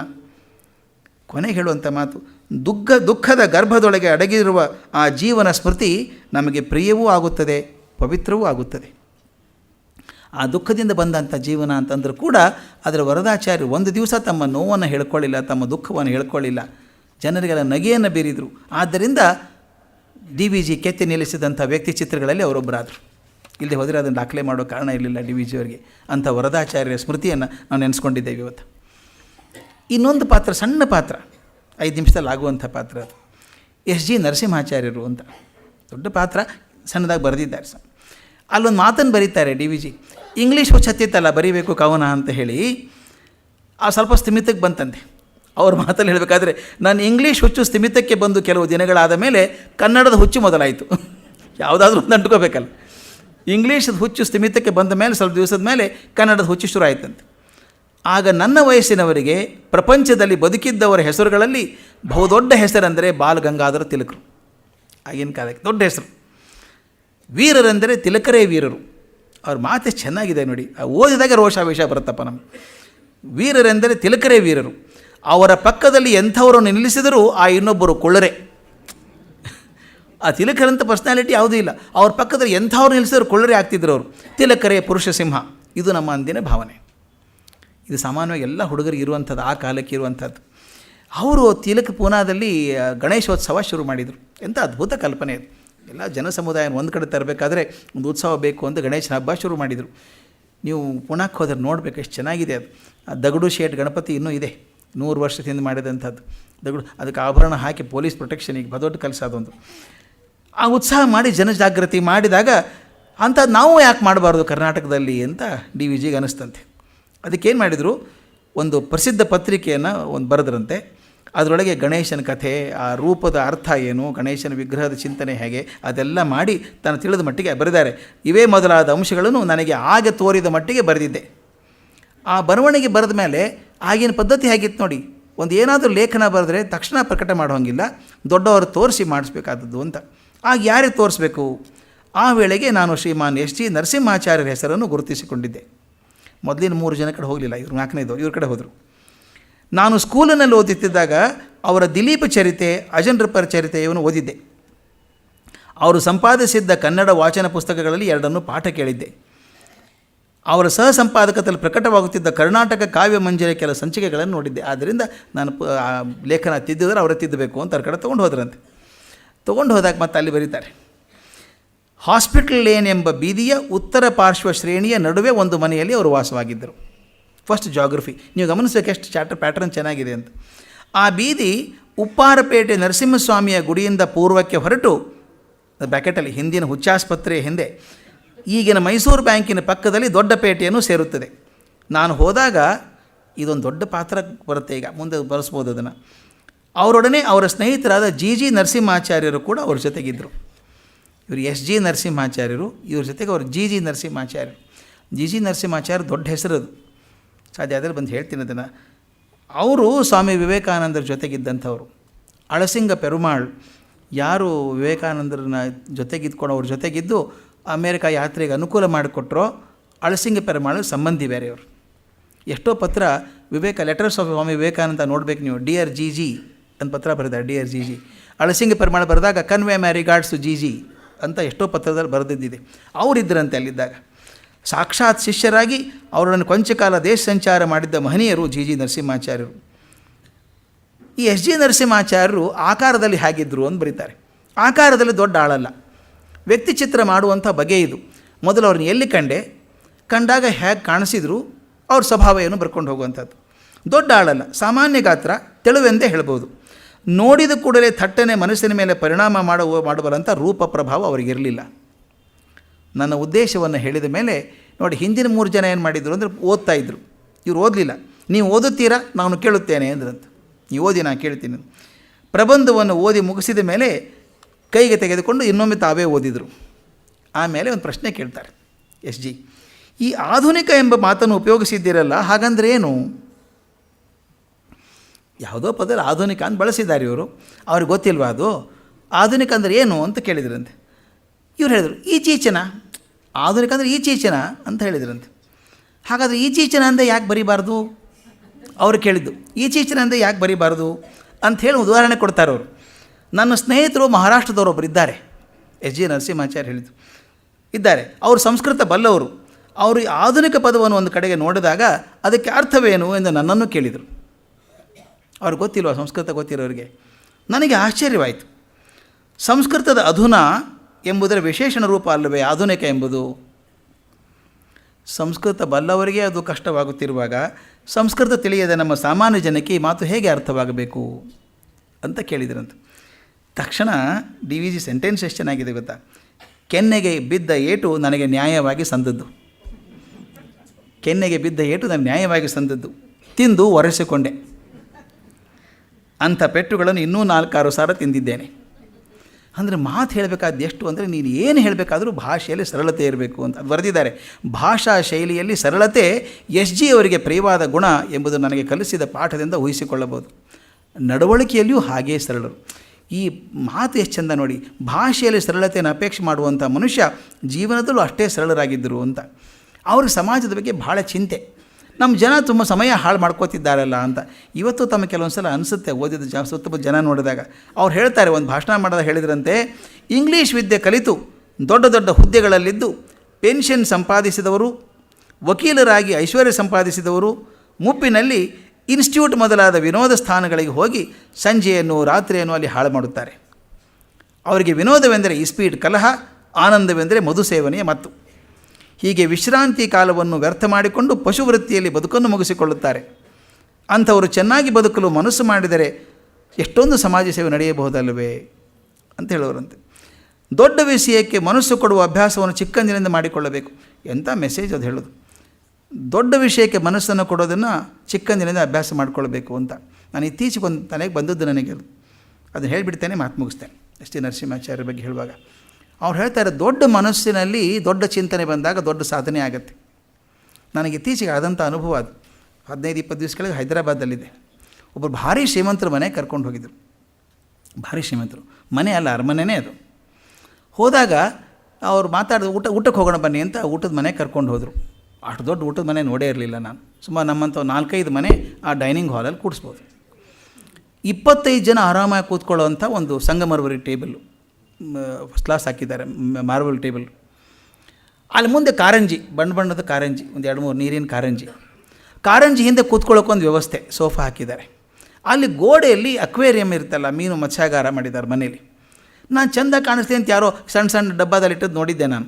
ಇರ್ತಾರಲ್ಲ ಕಾಜಿನ ಡಬ್ಬದಲ್ಲಿ ಇಟ್ಟಿರ್ತಾರೆ, ಮೀನು ಇಟ್ಟಿರ್ತಾರೆ, ಅಂಥದ್ದನ್ನು ನೋಡಿದ್ದೆ. ಇಲ್ಲಿ ಡಬ್ಬ ಗಿಬ್ಬ ಏನಿಲ್ಲ, ಇಡೀ ಗೋಡೆನೇ ಮತ್ಸ್ಯಾಗಾರ. 20 ಅಡಿ ಅಗಲ ಗೋಡೆ ಅದು. 20 ಅಡಿ ಅಗಲದ ಗೋಡೆಯಲ್ಲೇ ಕೂಡಿಸ್ಬಿಟ್ಟಿದ್ದಾರೆ. ಆ ಕಡೆ ಕಾಜಿನ ಪರದೆ, ಈ ಕಡೆ ಕಾಜು. ಎಷ್ಟಾಗಲ್ಲ? 20 ಅಡಿ ಉದ್ದ, 8 ಅಡಿ ಎತ್ತರ, 4 ಅಡಿ ಅಗಲ, ಅಷ್ಟು ದೊಡ್ಡದು. ಅಲ್ಲೆಲ್ಲ ಲೈಟ್ ಹಾಕಿ ಏನು ಭರ್ಜರಿ ಮಾಡಿಬಿಟ್ಟಿದ್ದಾರೆ. ದೊಡ್ಡ ಮೀನು, ಏನು 1 ಅಡಿ ಉದ್ದ ಮೀನು. ನನಗೆ ಆಶ್ಚರ್ಯ ಅನ್ನಿಸ್ತು. ಇಷ್ಟು ದೊಡ್ಡ ಮೀನು ಏನು ಸ್ಪೆಷಲ್ಲ ಇವು ಅಂತ ಕೇಳಿದೆ. ಏನು ಸ್ಪೆಷಲ್ ಅಲ್ಲ ಸರ್, ಜಪಾನಿ ಮೀನು ಇವು, ಕಾಯ್ ಅಂತ ಕರೀತಾರೆ ಇವಕ್ಕೆ, ಕಾಯ್ ಮೀನುಗಳು ಅಂತ. ಅವ್ನು ಹಾಕಿದ್ದೀನಿ, ಅದೇನು ಸ್ಪೆಷಲ್ ಅಲ್ಲ ಅಂದರು. ಎಲ್ಲರೂ ಹಾಕ್ತಾರೆ ಇವನ್ನ ಅಂದರು. ಮತ್ತು ಇಷ್ಟು ದೊಡ್ಡದಿರೋದು ನೋಡಿದೆ ಇಲ್ಲ ಎಲ್ಲೂ ನಾನು ಅಂದೆ. ಇಲ್ಲ, ಸಣ್ಣ ತೊಟ್ಟಿಯಲ್ಲಿ ಹಾಕಿದರೆ ಸಣ್ಣದಾಗೇ ಇರ್ತವೆ ಅವು, ದೊಡ್ಡ ತೊಟ್ಟಿಯಲ್ಲಿ ಹಾಕಿದರೆ ದೊಡ್ಡದಾಗ್ತವೆ ಮೀನು, ಇನ್ನು ಕೆರೆಯಲ್ಲಿ ಬಿಟ್ಟರಂತೂ 3 ಅಡಿ ಉದ್ದಾಗ್ತವೆ ಮೀನಿವು ಅಂದರು. ನನ್ನ ತಲೆಯಲ್ಲಿ ಮಿಂಚು ಹೊಡೆದ್ಬಿಡ್ತು. ಎಲ್ಲ ಇವನ ಪಾತ್ರೆ ಎಷ್ಟು ದೊಡ್ಡದೋ ಪಾತ್ರ ಅಷ್ಟೇ ದೊಡ್ಡದಲ್ವ, ಪಾತ್ರೆ ಎಷ್ಟು ದೊಡ್ಡದಾಗ್ತದೋ ಪಾತ್ರ ಅಷ್ಟೇ ದೊಡ್ಡದಲ್ವ. ಸಣ್ಣ ಸಣ್ಣ ಮನಸ್ಸುಗಳಲ್ಲಿ ದೊಡ್ಡ ವಿಚಾರ ಬಂದರೆ ಅಲ್ಲೇ ಕೊರಗೆ ನಿಂತು ಹೋಗ್ಬಿಡ್ತದೆ ಅದು. ಅದೇ ವಿಚಾರ ದೊಡ್ಡ ಮನಸ್ಸಲ್ಲಿ ಬಂದರೆ ದೊಡ್ಡದಾಗ್ಬಿಡುತ್ತಲ್ಲ. ಯಾವತ್ತಿಗೆ ನಮ್ಮ ಸೇಬು ಹಣ್ಣಿನ ಗಿಡಗಳು ಬಂದು ಭೂಮಿ ಮೇಲೆ, ಅವತ್ತಿಂದ ಯಾರ ತಲೆ ಮೇಲಾದರೂ ಸೇಬು ಹಣ್ಣು ಬೀಳ್ತಾನೇ ಇದ್ದಾವೆ. ಯಾರಿಗೂ ಏನೂ ಆಗಲಿಲ್ಲ, ಒರೆಸ್ಕೊಂಡು ತಿಂದು ಹೋದರು, ಮನೆಗೆ ಹೋದರು, ಹಾಸ್ಪಿಟ್ಲಿಗೆ ಹೋದರು. ಆದರೆ ನ್ಯೂಟನಿಗೆ ಮಾತ್ರ ಗುರುತ್ವಾಕರ್ಷಣ ಶಕ್ತಿ ಬಂದುಬಿಡ್ತು. ತಕ್ಷಣ ಗೊತ್ತಾಯಿತು ಅವನಿಗೆ. ಅಂದರೆ ಆ ಸೇಬು ಹಣ್ಣು ಬಿದ್ದದ್ದು ನ್ಯೂಟನನ ತಲೆ ಮೇಲೆ ಬಿದ್ದಾಗ ದೊಡ್ಡ ಸಾಧನೆ ಆಯಿತು, ಮತ್ತೊಬ್ಬರ ತಲೆ ಬಿದ್ದದ್ದು ಪೆಟ್ಟಾಯಿತು ಅಷ್ಟೇ. ಅದ್ಯಾಕೆ ಪಕ್ಷಿ ಹಾಗೆ ಹಾರಬೇಕು ಅಂತ ಎಷ್ಟೋ ಜನ ಮನುಷ್ಯರು ಅಂದ್ಕೊಂಡ್ರು. ಆದರೆ ರೈಟ್ ಬ್ರದರ್ಸ್ ಮನಸ್ಸಿಗೆ ಬಂದಾಗ ವಿಮಾನ ಆಯಿತು, ಸ್ಟೀವನ್ಸನ್ ಮನಸ್ಸಿಗೆ ಬಂದಾಗ ಒಂದು ಸ್ಟೀಮ್ ಇಂಜಿನ್ ಆಯಿತು. ನೋಡಿ, ಇಲ್ಲಿಂದ ದೂರದಲ್ಲಿ ಮಾತಾಡಬೇಕಲ್ಲ, ನಾನು ದೂರದಲ್ಲಿ ಮಾತಾಡೋದು ಹೇಗೆ ಅಂತ ಅಂದ್ಕೊಂಡಾಗ ಟೆಲಿಫೋನ್ ಬಂತು. ಜಾನ್ ಬೇರ್ಡ್ ಅನ್ನೋ ಟೆಲಿವಿಷನ್ ಮಾಡಿದ. ಅಂದರೆ ನನಗನ್ಸಿದ್ದು ಇಷ್ಟೇ, ಒಂದು ಒಳ್ಳೆಯ ಚಿಂತನೆ, ವಿಶಾಲವಾದ ಮನಸ್ಸಿನಲ್ಲಿ, ಆಳವಾದ ಚಿಂತನೆ ಇರುವಂಥ ಮನಸ್ಸಿನಲ್ಲಿ ಬಂದಾಗ ಅದ್ಭುತವಾದ ಆವಿಷ್ಕಾರ ಆಗ್ತದೆ. ಸಣ್ಣ ಮನಸ್ಸಿನಲ್ಲಿ ಬಂದಾಗ ಅದಲ್ಲೇ ಕರಗಿ ಸಣ್ಣದಾಗಿ ಹೋಗ್ಬಿಡ್ತದೆ. ಹಾಗೆ ನರಸಿಂಹಾಚಾರ್ಯ ಹೇಳಿದಂಥವ್ರು, ಅವ್ರು ಹೇಳ್ತಾರೆ, ದೊಡ್ಡ ಕೆಲಸದಲ್ಲಿ ಇರಲಿಲ್ಲಂತೆ ಅವರು, ಭಾಷಾಂತರಕಾರರಾಗಿದ್ದು, ಟ್ರಾನ್ಸ್ಲೇಟರ್ ಆಗಿದ್ದವರು. ಸಂಬಳ 150 ರೂಪಾಯಿ ಅಷ್ಟೇ. ಆದರೆ ಸದಾ ಸರ್ವದಾ ಸಂತೋಷ ಶಾಂತಿಗಳು ನಡ್ಕೊಳ್ತಾ ಇದ್ದರು. ನೆಲ್ಸನ್ ರಿಟೈರ್ ಆಗೋದಕ್ಕಿಂತ ಭಾಳ ಸಣ್ಣ ವಯಸ್ಸಿಗೆ, 43ನೇ ವಯಸ್ಸಿಗೆ ಅವರು ತೀರ್ಕೊಂಡ್ರು ಅಂತ. ಅದು ಕೊನೆಗೆ ಒಂದು ಅಪೀಲ್ ಮಾಡ್ತಾರೆ DVG. ಅದು ಭಾಳ ಅದ್ಭುತ, ನನಗೆ ಆರ್ದ್ರ ಅನ್ನಿಸ್ತು ನಮ್ಮ ಮನಸ್ಸಿಗೆ. SG ನರಸಿಂಹಾಚಾರ್ಯ ಛಾಯಾಚಿತ್ರ ಎಲ್ಲಿಯಾದರೂ ಇದ್ದೀತೆ ಇಂದು ಬಹುಕಾಲದಿಂದ ಹುಡುಕಾಡುತ್ತಿದ್ದೇನೆ. ಅವ್ರು ಎಷ್ಟು ದೊಡ್ಡ ಮನುಷ್ಯರು, ಅವ್ರ ಮನಸ್ಸು ದೊಡ್ಡದಾಗಿತ್ತು, ಚಿತ್ರ ಬೇಕಾಗಿತ್ತಂತೆ. ಕನ್ನಡ ಸಾಹಿತ್ಯ ಪರಿಷತ್ತಿನಲ್ಲಿ ಅದು ಇಲ್ಲ. ಅವರ ಬಂಧುಗಳಲ್ಲಿಯೂ ಸ್ನೇಹಿತರಲ್ಲಿಯೂ ಯಾರಾದರೂ ಅವರ ಛಾಯಾಚಿತ್ರವನ್ನು ಇಟ್ಟುಕೊಂಡಿದ್ದರೆ ಅವರು ಅದನ್ನು ನಾಡಿಗೆ ದೊರಕಿಸಿಕೊಡಬೇಕೆಂದು ಬೇಡಿಕೊಳ್ಳುತ್ತೇನೆ. ಕೊನೆಗೆ ಹೇಳ್ತಾರೆ, SG ನರಸಿಂಹಾಚಾರ್ಯ ಸ್ಮರಣೆ ನನ್ನ ಪಾಲಿಗೆ ಗುರುಸ್ಮರಣೆ.